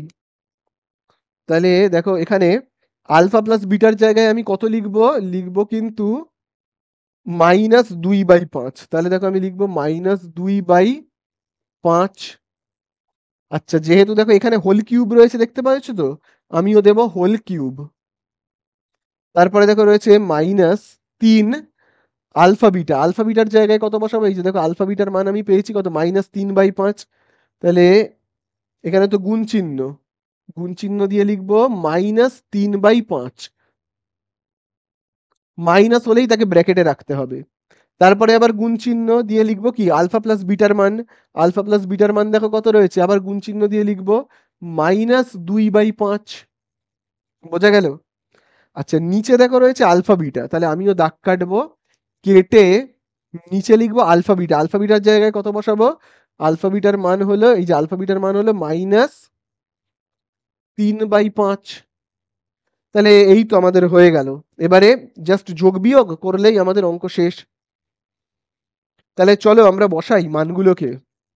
এই ব্র্যাকেটটা উঠে গেলে এই কিউব কোথায় কোথায় বসবে? 2 এর মাথায়, 5 এর মাথায়। তাহলে 2 এর মাথায় বসলে কত হবে? 8। 5 এর মাথায় বসলে কত হবে? 125। মাইনাসটা যেমন আছে থেকে যাবে। আবার দেখো এখানে যেমন মাইনাস আছে থাক। তাহলে চলো আমরা গুণ করি, কিছুই তো কাটাকুটি যাবে না। 3 তিরিককে 9, 9 দুয়ে 18। আবার দেখো নিচে 5 আর 5 কত? 25। তাহলে দেখো এখানে মাইনাসে মাইনাসে প্লাস, আবার প্লাসে মাইনাসে মাইনাস, যেটাকে আমি এখানে বসিয়েছি। বোঝা গেল? আবারও দেখো বলে দিচ্ছি, এই যে দেখো এই মাইনাস আর এই মাইনাসে প্লাস, প্লাসে আবার এই মাইনাসে মাইনাস। আর দেখো নিচে কত রয়েছে? দেখো নিচে রয়েছে -3/5। নিচে রয়েছে -3/5। তাহলে চলো এবারে আমরা কি করব? যোগ বিয়োগ করলেই আমাদের অঙ্ক প্রায় শেষ হয়ে যাবে। তাহলে দেখো এইটাকে আগে আমরা যোগ বিয়োগ করি, এই অংশটাকে আগে আমরা যোগ বিয়োগ করি। তাহলে লসাগু কত হবে? 125 আর 25 লসাগু হবে 125। ঠিক আছে, 125। তাহলে কত হলো? 125। এবারে 125 দিয়ে, এই 125 দিয়ে 125কে ভাগ করলে হবে 1। যদি তোমাদের বুঝতে অসুবিধা হয় যে 25 আর 125 লসাগু কি করে হলো 25, এই 125 দেখে নাও। তাহলে তাহলে দেখে নাও, আমি যদি ডাইরেক্ট 25 দিয়ে ভাগ করি তাহলে কত হবে? 25 একে 25, 25 5 125। তাহলে 25 আর 5কে গুণ করলেই হচ্ছে কত? 125। ঠিক আছে, তাহলে আমাদের লসাগু 125। তাহলে এবারে দেখো এই 125 দিয়ে 125কে ভাগ করলে কত হবে? 1। 1-এর সাথে -8কে আমরা গুণ করব, -8। আবার বিয়োগটা যেমন আছে দেব। 25 দিয়ে 125কে ভাগ করলে কত হবে? হবে 5। সেই 5-এর সঙ্গে আমি 8-এরও গুণ করব, করলে কত হবে? 5-8 90। ঠিক আছে, এই হলো। এবারে বড় দাগটা কাটবো। নিচে দেখো কত লেখা রয়েছে? -3/5। -3/5। ঠিক আছে, -3/5 যেমন আছে আছে। এবার আমি এই সাইডে করছি অঙ্কটাকে, দেখো এই অংশগুলোকে মুছে দিচ্ছি, হ্যাঁ। তাহলে এবারে আমাদের হচ্ছেটা কত? তাহলে দেখো এখানে হচ্ছে -8 আর -90 এ কত হবে? -98 বাই কত? 125। তারপরে বড় দাগ কাটবো। নিচে দেখো কত রয়েছে? -3/5। -3/5। এবারে আমরা উল্টে লিখবো, তাহলেই তো আমাদের হয়ে যাবে, তাই না? দেখো উপরে কত রয়েছে? উপরের অংশটায় দেখবে রয়েছে -98/125। নিচে কি ভাগ রয়েছে, তাহলে আমি গুণ চিহ্ন দিয়ে উল্টে লিখি। মাইনাস, ওপরে 5, নিচে 3। উল্টে লিখলাম, ভাগ রয়েছে তো, নিচে রয়েছে মানে ভাগ, উল্টে লিখলাম, হয়ে গেল। কাটাকুটি করি, 5 একে 5, কাটলে কত হবে? 25। তাহলে আমাদের অ্যান্সার হচ্ছে এই দেখো মাইনাসে মাইনাসে প্লাস, 25 আর 3 কত? 75, আর ওপরে কত? 98। হয়ে গেল আমাদের অ্যান্সার। প্লাস দেওয়ার দরকার নেই, কিছু নেই মানেই প্লাস। তাহলে এই তো আমাদের হয়ে গেল অ্যান্সার। ঠিক আছে, দেখো এবারে আমরা কিন্তু করব 4-এর দাগের 5-এরটা, প্রচন্ড ইম্পর্ট্যান্ট অঙ্ক, স্টার মার্কিং করবে। তাহলে দেখো 5-এর দাগে বলে দিয়েছে 10 কেমি। তো দেখো কেমি বলে তো কোনো একক হয় না, তাই না? ওটা হবে সেমি, ভুল করে বলে দিয়েছে কেমি। তো 10 সেমি দৈর্ঘ্যের ব্যাসার্ধের কি বলে দিয়েছে, দুটো বৃত্ত, সমান বৃত্ত, দুটি সমান বৃত্ত পরস্পরকে ছেদ করেছে এবং সাধারণ জ্যায়ের দৈর্ঘ্য কত বলে দিয়েছে, 12 সেমি। বৃত্ত দুটির কেন্দ্র দ্বয়ের মধ্যে দূরত্ব কত জানতে চেয়েছে। তাহলে খুব ভালো করে দেখো, দুটো বৃত্ত রয়েছে, হ্যাঁ, ভালো করে বেশ বড় করে ছবিটাকে আঁকছি। দেখো এই একটা বৃত্ত এবং এই একটা বৃত্ত, দুটো বৃত্ত বড় করে আমি আঁকলাম। ঠিক আছে, এবারে দেখো এই হলো কি বৃত্তের কেন্দ্র, আর কেন্দ্র থেকে এই লাইনটাকে আমরা কি বলবো, ব্যাসার্ধ। কেন্দ্র থেকে এই লাইনটা হলো কি ব্যাসার্ধ। আবার দেখো এই বৃত্তের কেন্দ্র হলো এইটা, তাহলে দেখো এই যে এই লাইনটা দেখো কেন্দ্র থেকে পরিধি পর্যন্ত এই লাইনটা কি ব্যাসার্ধ। আচ্ছা আমি এখানে নাম দিই ও বলে। আচ্ছা আমাদের বইয়ে কি কিছু প্রশ্নের মধ্যে নাম বলে দিয়েছে? দেখি আমাদের বইয়ের মধ্যে কিন্তু কোনো নাম বলে দেয়নি। যেহেতু নাম বলে দেয়নি, আমি যা খুশি দিচ্ছি, এই কেন্দ্রের নাম ও আর এই কেন্দ্রের আমি নাম দিচ্ছি পি বলে। আচ্ছা এবারে দেখো এই যে এই জায়গাটা, এই পয়েন্টের নাম আমি কি দেওয়া যায়, আর দিচ্ছি, হ্যাঁ আর। আচ্ছা এবারে দেখো সাধারণ জ্যা বলেছে, দুটো বৃত্তেরই সাধারণ জ্যা, মানে এমন একটা জ্যা আঁকবো যে জ্যাটা দুটো বৃত্তের ক্ষেত্রেই প্রযোজ্য। মানে দেখো এইখান থেকে দেখো আমি এতটা পর্যন্ত একটা জ্যা আঁকলাম, এই পয়েন্টের আমি নাম দিচ্ছি এম বলে। তাহলে দেখো এই যে জ্যাটা আর এম, এই জ্যাটা দেখো পি কেন্দ্রীয় বৃত্তেরও জ্যা, আবার ও কেন্দ্রীয় বৃত্তেরও কি জ্যা, সাধারণ জ্যা। এবারে এই যে সাধারণ জ্যাটা রয়েছে না, এই যে আর এম, এই আর এম এর দৈর্ঘ্য দেখো বলেই দিয়েছে, সাধারণ জ্যায়ের দৈর্ঘ্য কত বলে দিয়েছে, 12 কেমি বলেছে। ওটা কেমি না, সেমি হবে। ঠিক আছে, আমি সেমি বলে লিখছি। আচ্ছা এবারে দেখো ব্যাসার্ধ কোনটা, তোমরা তো জানোই, এই যে দেখো এইটা হলো ব্যাসার্ধ। সেই ব্যাসার্ধের দৈর্ঘ্য দেখো বলে দিয়েছে 10। আবার দেখো এটাও ব্যাসার্ধ, ব্যাসার্ধ দুটো দৈর্ঘ্য সমান 10 করে।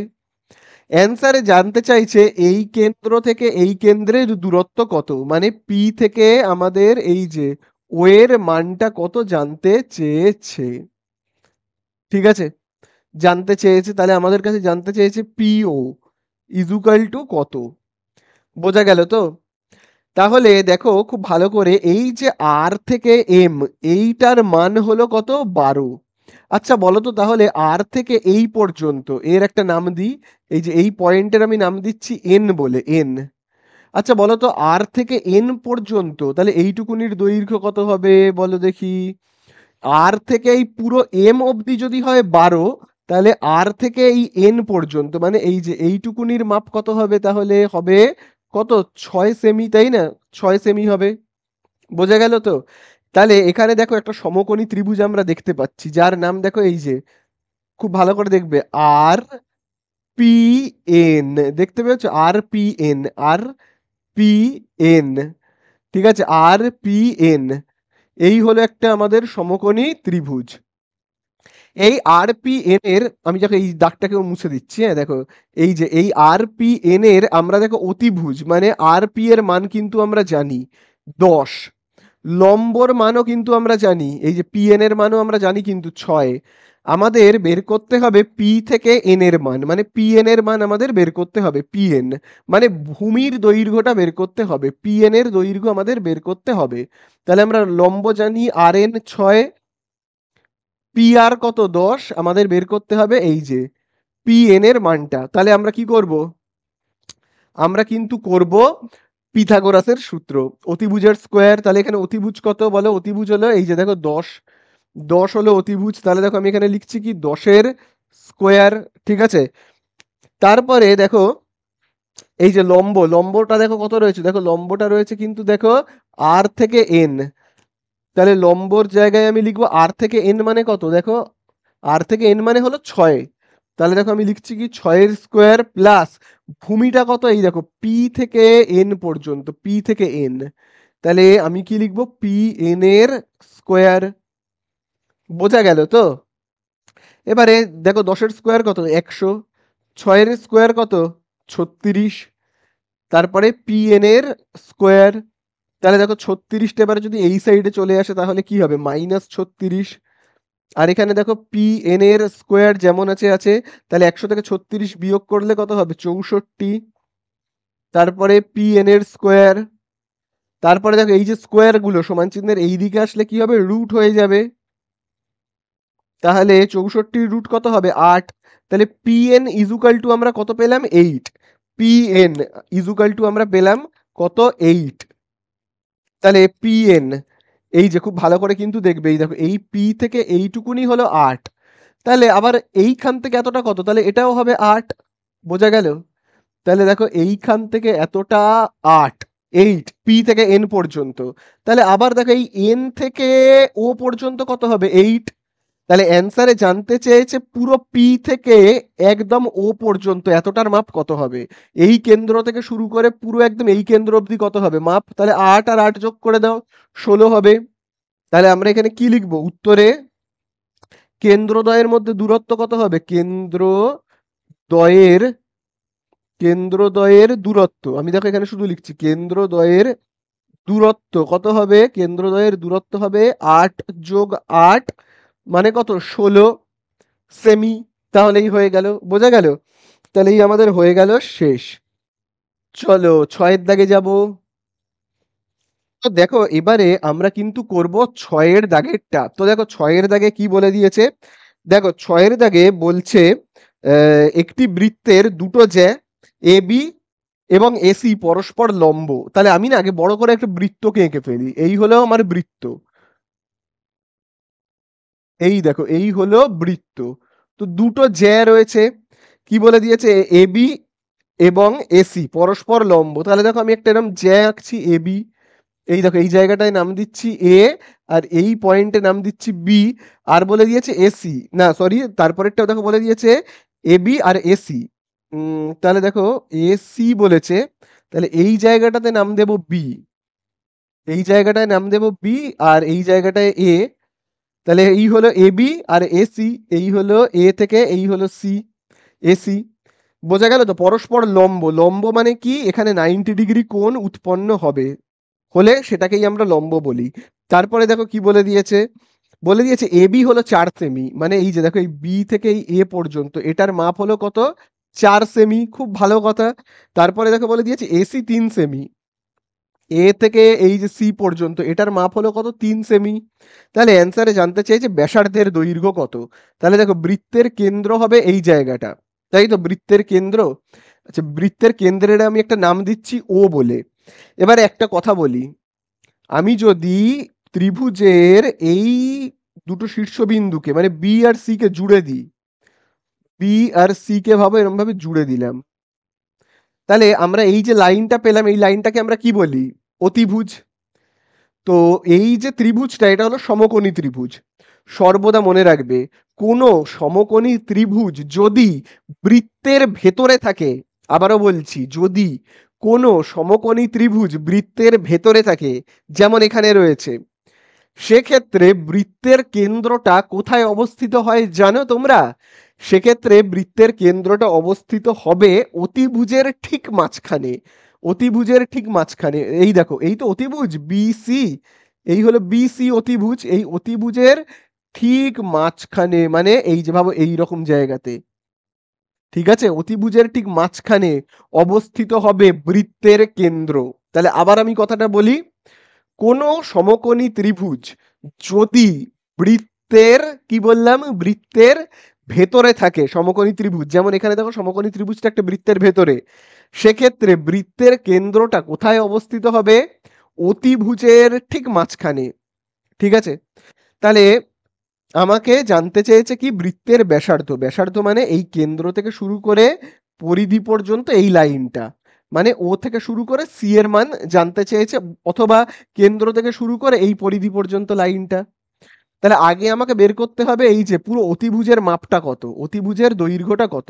অতিভুজের দৈর্ঘ্য আমি কি করে বের করব, অতিভুজের স্কোয়ার ইজুকাল টু আমরা কি জানি, লম্বর স্কোয়ার, মানে লম্ব কত, 4-এর স্কোয়ার প্লাস ভূমি স্কোয়ার, ভূমি মানে কত, 3-এর স্কোয়ার। তাহলে এখানে আমরা পাচ্ছি কত বলো, 4-এর স্কোয়ার কত হবে 16, 3-এর স্কোয়ার কত হবে 9, তাহলে আমরা পাবো, দেখো এই দুটোকে যোগ করে দিই, করলে পাবো কত, 25। এবার এই স্কোয়ারটাকে না সমান চিহ্নের কোন দিকে রাখবো, এই সাইডে রাখবো। তাহলে দেখো 25-এর রুট কত হবে, 25-এর রুট হবে 5। ঠিক আছে, তাহলে বি থেকে সি এর মাপ আমরা কত পেলাম, এই যে দেখো বিসি, এই যে দেখো বিসি ইজ ইকুয়াল টু 5, মানে এই দেখো বি থেকে শুরু করে পুরো সি পর্যন্ত দৈর্ঘ্য কত পেলাম, পেলাম 5। তাহলে এবার তোমরা বলো পুরো এইখান থেকে এতটার মাপ হলো কত, 5, বি থেকে সি। তাহলে বলো কেন্দ্র থেকে, এইটা তো কেন্দ্র ও, তাহলে এই কেন্দ্র থেকে তাহলে এইটুকুনির মাপ কত। দেখো এইখান থেকে পুরো এতটা পেলাম, মানে ব্যাসটা পেলাম 5, তাহলে ব্যাসার্ধটা কত হবে, পুরো এইখান থেকে তাহলে এতটা কত হবে, 2.5 করে হবে, তাই না। তাহলেই তো আমাদের হয়ে গেল। তাহলে আমরা লিখবো যে ব্যাসার্ধ কত, তাহলে আমরা এখানে লিখবো যে ব্যাসার্ধ, ব্যাসার্ধ কত হবে তাহলে বলো, 5-এর অর্ধেক করব, করলেই হয়ে যাবে 2.5 সেমি। বোঝা গেল। তাহলে আমাদের হয়ে গেল এই অঙ্কটা শেষ। নেক্সট অঙ্কে যাই। তো দেখো এবারে আমরা কিন্তু করব 7-এর দাগের অঙ্কটা, যেখানে দেখবে বলে দিয়েছে একটা বৃত্তস্থ চতুর্ভুজের প্রথম, দ্বিতীয় ও তৃতীয় কোণের অনুপাত 1:2:3 হলে চতুর্থ কোণের মান কত। তাহলে দেখো বলে দিয়েছে একটা বৃত্তস্থ চতুর্ভুজ রয়েছে। তাহলে চলো আমি প্রথমে একটা বড় বৃত্ত আঁকি। এবার এই বৃত্তস্থ চতুর্ভুজ আমি আঁকবো। এই তো, এই দেখো বৃত্তস্থ চতুর্ভুজ। তাহলে এই পয়েন্টের আমি একটা নাম দিচ্ছি এ বলে, এই পয়েন্টের নাম দিচ্ছি বি, এই পয়েন্টের নাম দিলাম সি, আর এখানে নাম দিলাম ডি বলে। তিনটে কোণের মান কিন্তু বলে দিয়েছে, তিনটে কোণ বলে দিয়েছে, 1:2:3, তিনটে কোণের অনুপাত। তো দেখো আমি এখানে লিখবো তিনটে কোণ, তিনটি কোণ হলো, তাহলে দেখো আমি একটা করে এদের সাথে এক্স নিয়ে নেবো, ঠিক আছে, একটা করে এক্স নিয়ে নেবো। তাহলে এখানে আমরা কত পাচ্ছি, তিনটে কোণ বলো এক্স ডিগ্রি, তারপরেরটা কত ডিগ্রি হবে, 2x ডিগ্রি, তারপরেরটা দেখো কত ডিগ্রি হবে, হবে কিন্তু 3x ডিগ্রি। ঠিক আছে, তার মানে তোমার এই কোণটা ভাবো এক্স ডিগ্রি, এই কোণটা ভাবো তোমার 2x ডিগ্রি, আমি আর ডিগ্রিটা লিখছি না, এই কোণটা হলো 3x ডিগ্রি। চতুর্থ কোণটা জানি না, এই জায়গাটায় মান জানতে চেয়েছে। তাহলে এতদূর তোমরা আশা করি সবাই বুঝতে পারলে। বোঝা গেল তো। দেখো তোমরা, তোমাদের কাছে একটা প্রশ্ন থাকতেই পারে যে কেন আমি এখানে এক্স ধরে নিলাম। তার কারণ দেখো এখানে কিন্তু কোণের মানগুলো মোটেও বলে দেয়নি, কোণের মানগুলো কিন্তু 1, 2, 3 নয়, কোণের মানগুলোর অনুপাত হলো 1, 2, 3। মানে ধরে নেওয়া যাক এই কোণটা হয়তো ছিল 10 ডিগ্রি, আরেকটা ছিল 20 ডিগ্রি, আরেকটা হলো ভাবো 30 ডিগ্রি। এই তিনটে কোণের যদি আমরা অনুপাত করি তাহলে কত হবে, শূন্য শূন্য কাটবে, তাহলে কত হচ্ছে 1, 2, 3। এইটা আমাদের বলে দিয়েছে 1, 2, 3, কাটাকুটি হওয়ার পরে অনুপাতটা কত সেইটা আমাদের বলে দিয়েছে। কোণের আসল যে মানগুলো যে কত ছিল সেটা কিন্তু আমি জানি না, আসল যে মানগুলো কত ছিল, সেটা কি 10 ডিগ্রি ছিল না 20, 30, সেগুলো আমি জানি না। ঠিক আছে, সেই জন্য আমি এখানে কি করেছি, প্রত্যেকটা থেকে 10 করে বাদ দিয়েছি, এখান থেকে 10 কেটে গেছে তাই জন্য 1 থাকছে, এখান থেকে 10 কাটলে 2, এখান থেকে 10 কাটলে 3। তাহলে এখানে সাধারণ যে জিনিসটা ছিল সেটা হলো 10, সাধারণ যে সংখ্যাটা ছিল যেটা দিয়ে সবাইকে কাটাকুটি করা গেল সেটা কত ছিল, 10। তাহলে এইখানেও সেই সাধারণ সংখ্যাটা কত, এই যে এখানেও সেই সাধারণ সংখ্যাটা কত আমি জানি না, তো ধরে নিয়েছি এক্স। ঠিক আছে, তাহলে আমরা কিন্তু তিনটে কোণের মান জানি, এক্স ডিগ্রি, 2x ডিগ্রি, আর কত 3x ডিগ্রি। আচ্ছা এবারে তোমরা তো এটা সবাই জানো যে বৃত্তস্থ চতুর্ভুজের বিপরীত কোণের সমষ্টি কত হয়। বৃত্তস্থ চতুর্ভুজের বিপরীত কোণ মানে 3x এর ঠিক বিপরীত কোণটা, এক্স কোণাকুণিতে যেটা রয়েছে, এই দুটো কোণের সমষ্টি কত হয় বলো, 180 ডিগ্রি, তাই না। তাহলে এই যে 3x ডিগ্রি প্লাস এইটা কত এক্স ডিগ্রি, যোগ করলে আমরা কত পাবো, দুটোই তো বৃত্তস্থ চতুর্ভুজের কোণ, বিপরীত কোণ, তাদের যোগফল কত হবে, 180 ডিগ্রি, তাই না। তাহলে এখানে দেখো আমরা পাচ্ছি কত, 3x আর x যোগ করলে কত হবে, 4x ডিগ্রি, 180। এইবারে আমরা কি করব, কাটাকুটি করব, তাহলেই হয়ে যাবে। তাহলে দেখো খুব ভালো করে দেখবে, দেখো এই যে 4টা কি রয়েছে, গুণ রয়েছে, এবার ওই সাইডে পাঠাবো।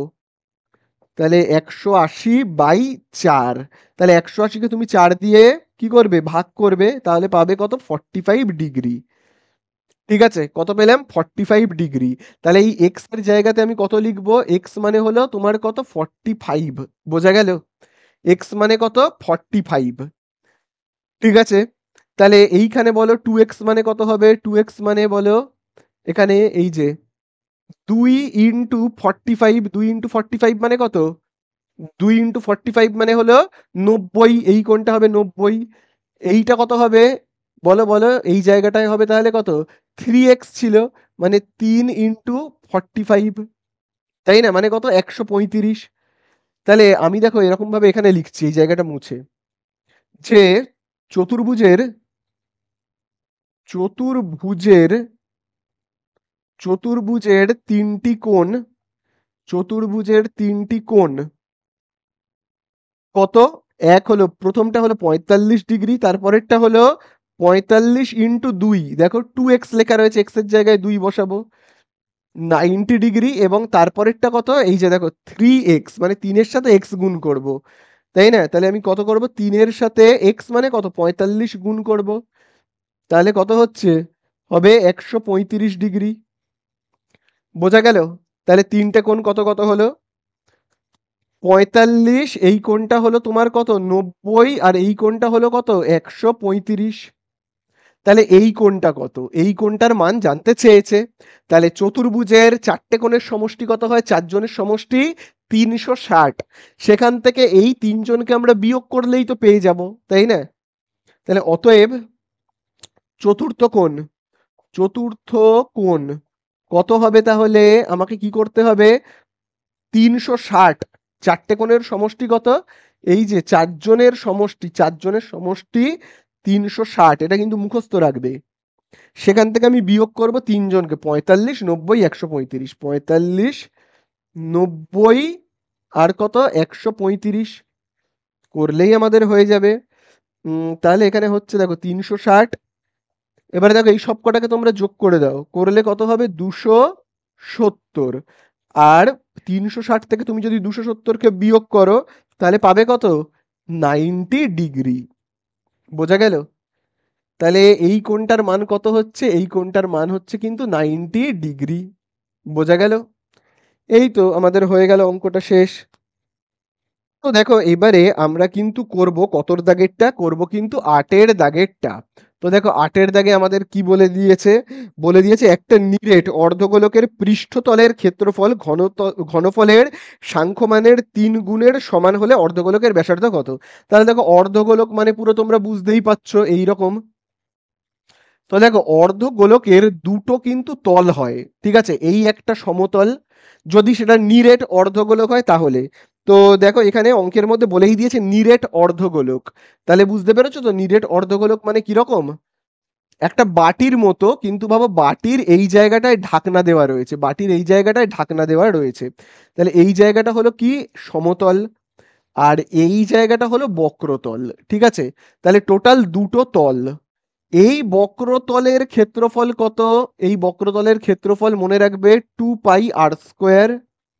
আর এই যে সমতলটা, এই সমতলটা দেখো বৃত্তাকার, বৃত্তের মতো দেখতে এরকম, তাহলে এইটার ক্ষেত্রফল হলো কি πr², বৃত্তের ক্ষেত্রফল যেটা হয়। তাহলে টোটাল এই যে বক্রতল এবং এই যে সমতল, তাহলে এই একটা সমতল আর এই একটা বক্রতলের, তাহলে টোটাল ক্ষেত্রফল কত হবে, πr², আর 2πr² মিলে কত হবে, 3πr²। তাহলে এই যে এই সমতলটা আর এই বক্রতলটাকে একত্রে বলা হয় কি, সমগ্রতল। এবং সমগ্রতলের আরেক নাম হলো কিন্তু বলেই দিয়েছে দেখো, পৃষ্ঠতল। ঠিক আছে, তোমরা পৃষ্ঠতলকে না পার্শ্বতল বলে গুলিয়ে ফেলবে না, পার্শ্বতল মানে শুধুমাত্র বক্রতলটাকে বোঝায়, পার্শ্বতল মানে কি বললাম, শুধুমাত্র বক্রতলকে, মানে এই বেঁকা তলটাকে বোঝায়, আর পৃষ্ঠতল মানে কি সমগ্র তলকে বোঝায়। তাহলে সমগ্রতলের ক্ষেত্রফল কত, সমগ্রতলের ক্ষেত্রফল হলো 3πr²। ঠিক আছে, তাহলে দেখো আমি এখানে লিখবো কি 3πr²। তাহলে এই হলো পৃষ্ঠতলের ক্ষেত্রফল। তারপরে দেখো কমা দিয়ে বলেছে ঘনফলের সাংখ্যমানের ঘনফল মানে কি বলো? ঘনফল মানে হলো আয়তন। তাহলে ঘনফলের সূত্র কি? অর্ধগোলকের ঘনফলের সূত্র মানে আয়তনের সূত্র হলো 2/3 পাই আর কিউব। ঠিক আছে, 4/3 পাই আর কিউব হলো পুরো গোলকের, আর অর্ধগোলকের হলো 2/3 পাই আর কিউব। তাহলে এই হলো পৃষ্ঠতলের ক্ষেত্রফল। ঘনফলের কি বলেছে? সাংখ্যমানের 3 গুণ। তাহলে দেখো আমি একটা গুণ চিহ্ন দেব, দিয়ে লিখবো কত? 3। ঠিক আছে, তাহলে বইয়ের মধ্যে প্রশ্নের মধ্যে যা যা লেখা ছিল আমি তাই তাই লিখলাম। প্রথমে লেখা ছিল কি? পৃষ্ঠতলের ক্ষেত্রফল লিখলাম। ঘনফলের এই দেখো ঘনফলের সূত্র লিখলাম। ঘনফলের সাংখ্যমানের এই দেখো 3, তারপরে দেখো গুণ চিহ্ন দিলাম। ঠিক আছে, তাহলে এই হয়ে গেল। শুধু আমাদের না একটা জিনিস একটু লিখে নিতে হবে, যে মনে করি অর্ধগোলকের অর্ধগোলকের ব্যাসার্ধ কত লিখবো? ব্যাসার্ধকে আমি কি ধরে নিই? আমরা ব্যাসার্ধকে ধরে নিই আর, তাই তো? ব্যাসার্ধকে আমরা ধরে নিই আর। তাহলে আর একক, এইটা একটু শুধু লিখে নিতে হবে ভদ্রতার খাতিরে এটা একটু লিখে নিতে হবে। তারপরে আমরা অঙ্ক স্টার্ট করে দিই। তাহলে দেখো খুব ভালো করে দেখবে, দুদিক থেকে কি কি কাটা যাবে। দুদিক থেকে কি কি কাটা যাবে? দেখো এই দিকে দেখো পাই, পাই কেটে গেল। তারপরে দেখো এই দিকেও দেখো 3 রয়েছে আর 3 রয়েছে, কেটে গেল। তাহলে এই দিকে থাকছে কি? আর স্কোয়ার। এখানে থাকছে কত? 2/3। আর এই দিকে দেখো থাকছে কি? আর কিউব, তাই তো? তাহলে আর কিউব গুণ রয়েছে, এই সাইডে আসলে কি হয়ে যাবে? ভাগ, ভাগ মানে নিচে বসবে 2/3। তাহলে কাটাকুটি করি, এই দেখো উপরে দুটো আর নিচে একটা আর, এই সরি 3টে আর। তাহলে এখান থেকে যদি দুটো আর কাটে আর এখান থেকে যদি দুটো আর কাটলে একটা আর পড়ে থাকবে, আর উপরে কিছু নেই মানে কি? এক। তাহলে এখানে আমরা পাচ্ছি কত? উপরে এক নিচে আর 2/3। এবার আমি এই সাইডে অঙ্কটা করি, তাহলে উল্টে দিয়ে এই সাইডটা উল্টাই, 1/r উল্টে দিলে কি হবে? r/1। তাহলে এবার এই সাইডটা উল্টাই, 3/2। ঠিক আছে, তাহলে দেখো আর কে 1 দিয়ে ভাগ করলে কি হবে? আর আর 3কে 2 দিয়ে ভাগ করলে কত হবে? 3কে 2 দিয়ে ভাগ করলে 1.5 হবে, 1.5। ঠিক আছে, তাহলে এই তো আমাদের হয়ে গেল ব্যাসার্ধটা কত? 1.5। শেষ হয়ে গেল। আমাদের কাছে তো ব্যাসার্ধ জানতে চেয়েছিল। ঠিক আছে, তো দেখো এবারে কিন্তু আমরা করব 9 দাগের অঙ্কটা। তো দেখো 9 দাগের অঙ্কে আমাদের কাছে কি বলে দিয়েছে। দেখো 9 দাগের অঙ্কে বলছে একটা লম্ববৃত্তাকার শঙ্কুর উচ্চতা ও ভূমির ব্যাসার্ধ সমান হলে শঙ্কুটির শীর্ষকোণ কত? তাহলে দেখো আমি প্রথমেই একটা শঙ্কুকে এঁকে নেবো এবং বেশ বড় করে আমি শঙ্কুটাকে আঁকছি। তো দেখো এই হলো একটা শঙ্কু। ঠিক আছে, তাহলে এই হলো শঙ্কুর উচ্চতা, যেটাকে আমরা কি বলি? এইচ বলে থাকি। এই হলো শঙ্কুর কি? ব্যাসার্ধ, যাকে আমরা আর বলে থাকি। তাই তো? এবার শঙ্কুর শীর্ষ কোণ মানে কোনটা? এইটা, এই পুরোটা হলো শীর্ষ কোণ। তো এইবারে আমাদের কাছে কি জানতে চেয়েছে? শঙ্কুর সেই শীর্ষ কোণটার মান কত। আচ্ছা, এবারে দেখো বলে দিয়েছে এই যে ব্যাসার্ধ আর এই উচ্চতা দুটোই হলো সমান, মানে ভাবো ব্যাসার্ধ যদি হয় আর, আর এর মানটা যদি হয় তোমার 5, উচ্চতাটাও হবে 5 সেমি। আর যদি হয় 10 সেমি, তাহলে এইচ হবে 10 সেমি। আর যদি হয় এক্স সেমি, তাহলে এইচ হবে কত? ওই একই এক্স সেমি। তাহলে আমাদের একটু লিখে নিতে হবে, মনে করি ব্যাসার্ধ আর উচ্চতার দৈর্ঘ্য এক্স সেমি। তাহলে আমরা প্রথমেই লিখে নেব কি? মনে করি শঙ্কুর শঙ্কুর ব্যাসার্ধ ব্যাসার্ধ ও উচ্চতা ব্যাসার্ধ ও উচ্চতা কত? X semi. ঠিক আছে, বোঝা গেল? ব্যাসার্ধ আর উচ্চতা দুটোকেই আমি ধরে নিচ্ছি এক্স সেমি। এবারে আমাদের কাছে জানতে চেয়েছে শীর্ষ কোণের মাপটা কত। এই শঙ্কুটার শীর্ষ কোণের মাপ কত? আচ্ছা, এই জায়গাটা বাদ দাও, এই যে অংশটা মুছে দিলাম এটা বাদ দাও। এখানে আমরা একটা ত্রিভুজ দেখতে পাচ্ছি তো সবাই, দেখো সমকোণী ত্রিভুজ। এই জায়গাটা তো 90 হয় সমকোণীর, জানোই। ত্রিভুজটার একটা নাম দিই এ বি, আর এই জায়গাটার নাম দিচ্ছি সি। তাহলে দেখো এ বি সি হলো একটা কি সমকোণী ত্রিভুজ। দেখো এই যে এ বি সি দেখতে পাচ্ছ একটা সমকোণী ত্রিভুজ। এই সমকোণী ত্রিভুজের এইটা হলো লম্ব, এটা হলো কি ভূমি। তাহলে দেখো আমি না ত্রিকোণমিতির মতো করে অঙ্কটা করছি। অঙ্কটা যদিও শঙ্কুর পরিমিতি থেকে দেওয়া, কিন্তু এটাকে আমি করব উচ্চতা দূরত্ব, হাইট অ্যান্ড ডিস্টেন্সের মতো করে। দেখো কষে দেখি 25, সেইভাবে করব। দেখো আমি কিরকম ভাবে লিখছি। এই তো সমকোণী ত্রিভুজ, সমকোণী ত্রিভুজের আমি এইটাকে কি বলি লম্ব, এবিটাকে আমি কি বলবো লম্ব। এই লম্বটাকে মানে এইচটাকে আমি লিখছি ওপরে, আর এইটাকে আমরা কি বলি ভূমি।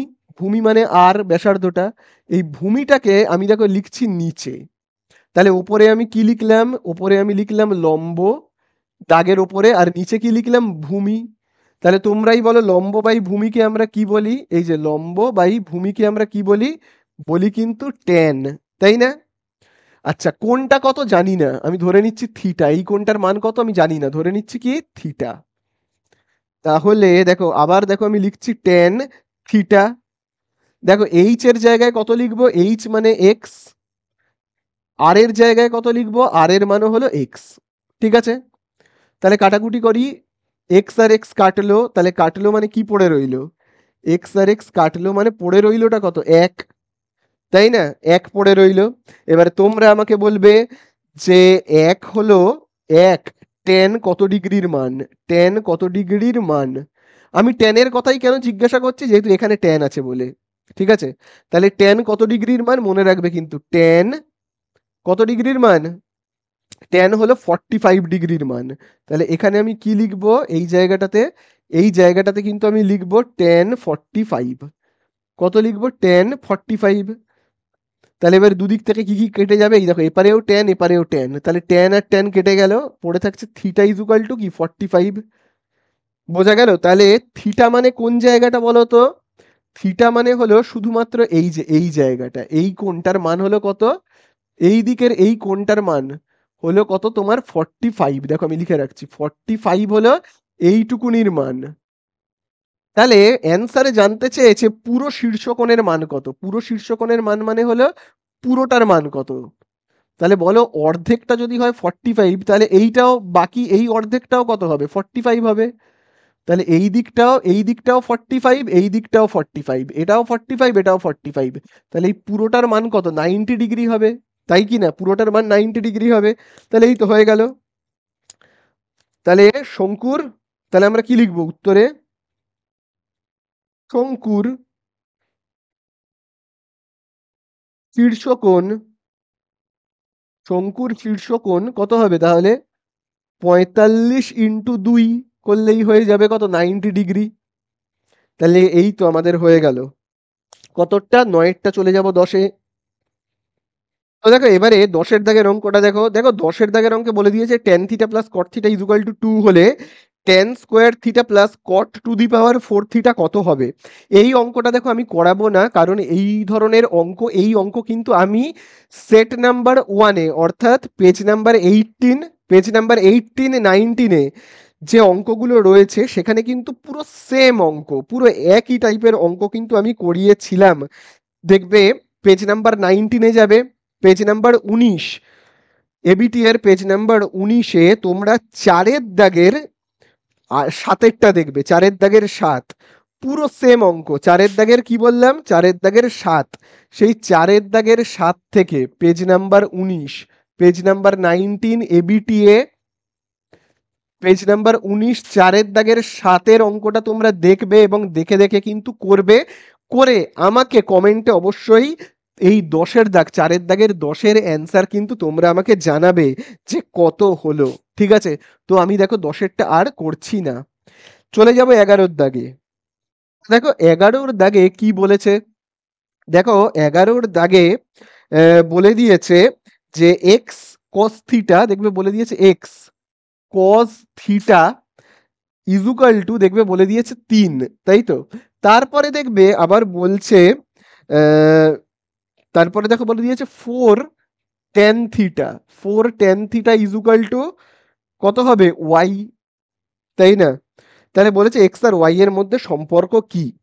তাহলে খুব ভালো করে কিন্তু দেখো এখানে, দেখো আমাদের এই যে সম্পর্ক বের করতে গেলেই না, এক্স আর ওয়াই এর মধ্যে সম্পর্ক যখনই আমরা বের করব তখন আমাদের অঙ্কে শুধুমাত্র থাকবে এক্স আর ওয়াই, এবং এক্স ওয়াই এর যদি কোনো সহগ থাকে, মানে 3x 4x বা তোমার 3y 2y 5y এরকম কিছু থাকবে, তাহলে এক্স আর ওয়াই এর মধ্যে সম্পর্ক বের করতে গেলে আমাদের অঙ্কে শুধুমাত্র থাকবে এক্স আর ওয়াই, এবং তার যদি কোনো সহগ টহগ থাকে তো থাকুক, কোনো অসুবিধা নেই।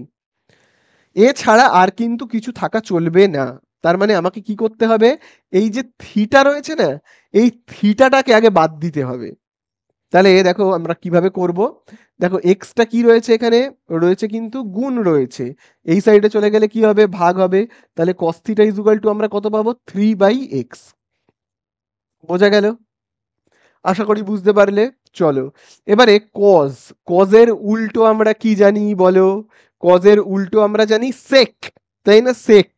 তাহলে কজের জায়গায় আমরা কি লিখতে পারি, 1/sec থিটা, তাই তো? তাহলে এখানে দেখো আমি কি লিখছি, দেখো 3/x যেমন আছে আছে। এবারে আমরা কি রকম করবো, এটাকে উল্টে দেবো, 1/sec উল্টে দিলে কেমন হবে, sec/1, মানে লব আর হরকে উল্টে দেবো। তাহলে এই দিকটা উল্টাতে হবে, 3/x উল্টে দিলে হবে x/3। তাহলে নিচে তো একের কোনো মূল্যই নেই, বাদ দাও। তাহলে শুধুমাত্র sec থিটা সমান সমান কত হচ্ছে, x/3 হচ্ছে। বোঝা গেল? এবারে এই সাইডে আসি, এই সাইডে 4 কি রয়েছে, tan এর সাথে গুণ রয়েছে, তাহলে 4 গুণ রয়েছে, এই সাইডে আসলে কি হবে, ভাগ হবে। তাহলে খুব ভালো করে দেখো এখানে না আমরা এমন দুটো জিনিসের মান পেয়েছি, এক, প্রথমত আমরা sec থিটার মান জানি, তারপর আমরা tan থিটার মান আমরা জানি। আচ্ছা তাহলে বলো তো, sec থিটা আর tan থিটা দিয়ে কোনো সূত্র কি ত্রিকোণমিতিতে আছে, বলো দেখি? ত্রিকোণমিতিতে কি আছে এরকম কোনো সূত্র মনে পড়ছে, এই সূত্রটা, sec স্কোয়ার থিটা, দেখো মনে পড়ছে কিনা, sec square theta minus tan square theta is equal two 1, আছে তো এরকম একটা সূত্র। তাহলে সেকের জায়গায় আমরা কত বসাবো, সেকের জায়গায় এই দেখো সেকের মান আমরা জানি কিন্তু x/3, এখানে যেহেতু স্কোয়ার আছে আমরা স্কোয়ার দেব। tan এর জায়গায় কত বসাবো, এই যে দেখো tan মানে হলো y/4, y/4, আর যেহেতু এখানে স্কোয়ার আছে আমরা স্কোয়ার দেব। তাহলে কত হচ্ছে, এই স্কোয়ারটা একবার এক্স এর মাথায় বসবে, একবার 3 এর মাথায় বসবে, তাহলে এক্স এর মাথায় বসলে কত হবে, x² 3 এর মাথায় বসলে কত হবে, 9। এই স্কোয়ারটা একবার ওয়াই এর মাথায় বসবে, একবার 4 এর মাথায় বসবে, বসলে কত হবে, 16। তাহলে এখানে 1 হচ্ছে। চলো এবারে আমি ওপরের অংশগুলোকে মুছে করি। অঙ্কটা তোমরা যদি এতটা অবধি করেও ছেড়ে দাও তাও কিন্তু হবে, অসুবিধা নেই। চলো এবারে আমরা লসাগু করব, 9 আর 16 লসাগু করলে কত হবে, হবে 144। এবারে দেখো 9 দিয়ে তুমি 144কে ভাগ করবে, 16 হবে, সেই 16-র সাথে এক্স গুণ করবে, তাহলে হবে কত, 16x² মাইনাস, এবার এই যে 16 দিয়ে 144কে ভাগ করলে হবে 9, সেই 9-এর সঙ্গে y² গুণ করলে কত হবে, 9y² 1 যেমন আছে আছে। তাহলে দেখো দাগের নিচে রয়েছে 144 মানে ভাগ, এই সাইডে গেলে গুণ হয়ে যাবে। তাহলে 1-এর সাথে 144 গুণ হলে কত হবে, 144। এই আমাদের হিসেব মতো অঙ্কটা কিন্তু শেষ হয়ে গেল। ঠিক আছে, আর কিন্তু কিছু করার নেই, এইটাই হয়ে গেল কিন্তু আমাদের অ্যান্সার। ঠিক আছে, চলো এবারে রয়েছে 12 দাগের লাস্ট অঙ্কটা। 12 দাগের লাস্ট অঙ্কটাও কিন্তু আমি করাবো না, কারণ এটা সেই সেট 1-এ কিন্তু করানো আছে। তোমরা যদি পেজ নাম্বার 20, এবিটি এর পেজ নাম্বার 20, সেই পেজ নাম্বার 20-তে 4-এর দাগের একদম লাস্ট 4-এর দাগের 12টায় 12তে কিন্তু সেম অঙ্ক ছিল। ঠিক আছে, তোমরা কি করবে, এবিটিএ ইউটিউবে এবিটিএ বলে সার্চ করবে, পেজ নাম্বার 18 সেট 1 বলে যেটা রয়েছে, সেট 1, সেইখানেই কিন্তু তোমরা পেজ নাম্বার 20-তে যাবে।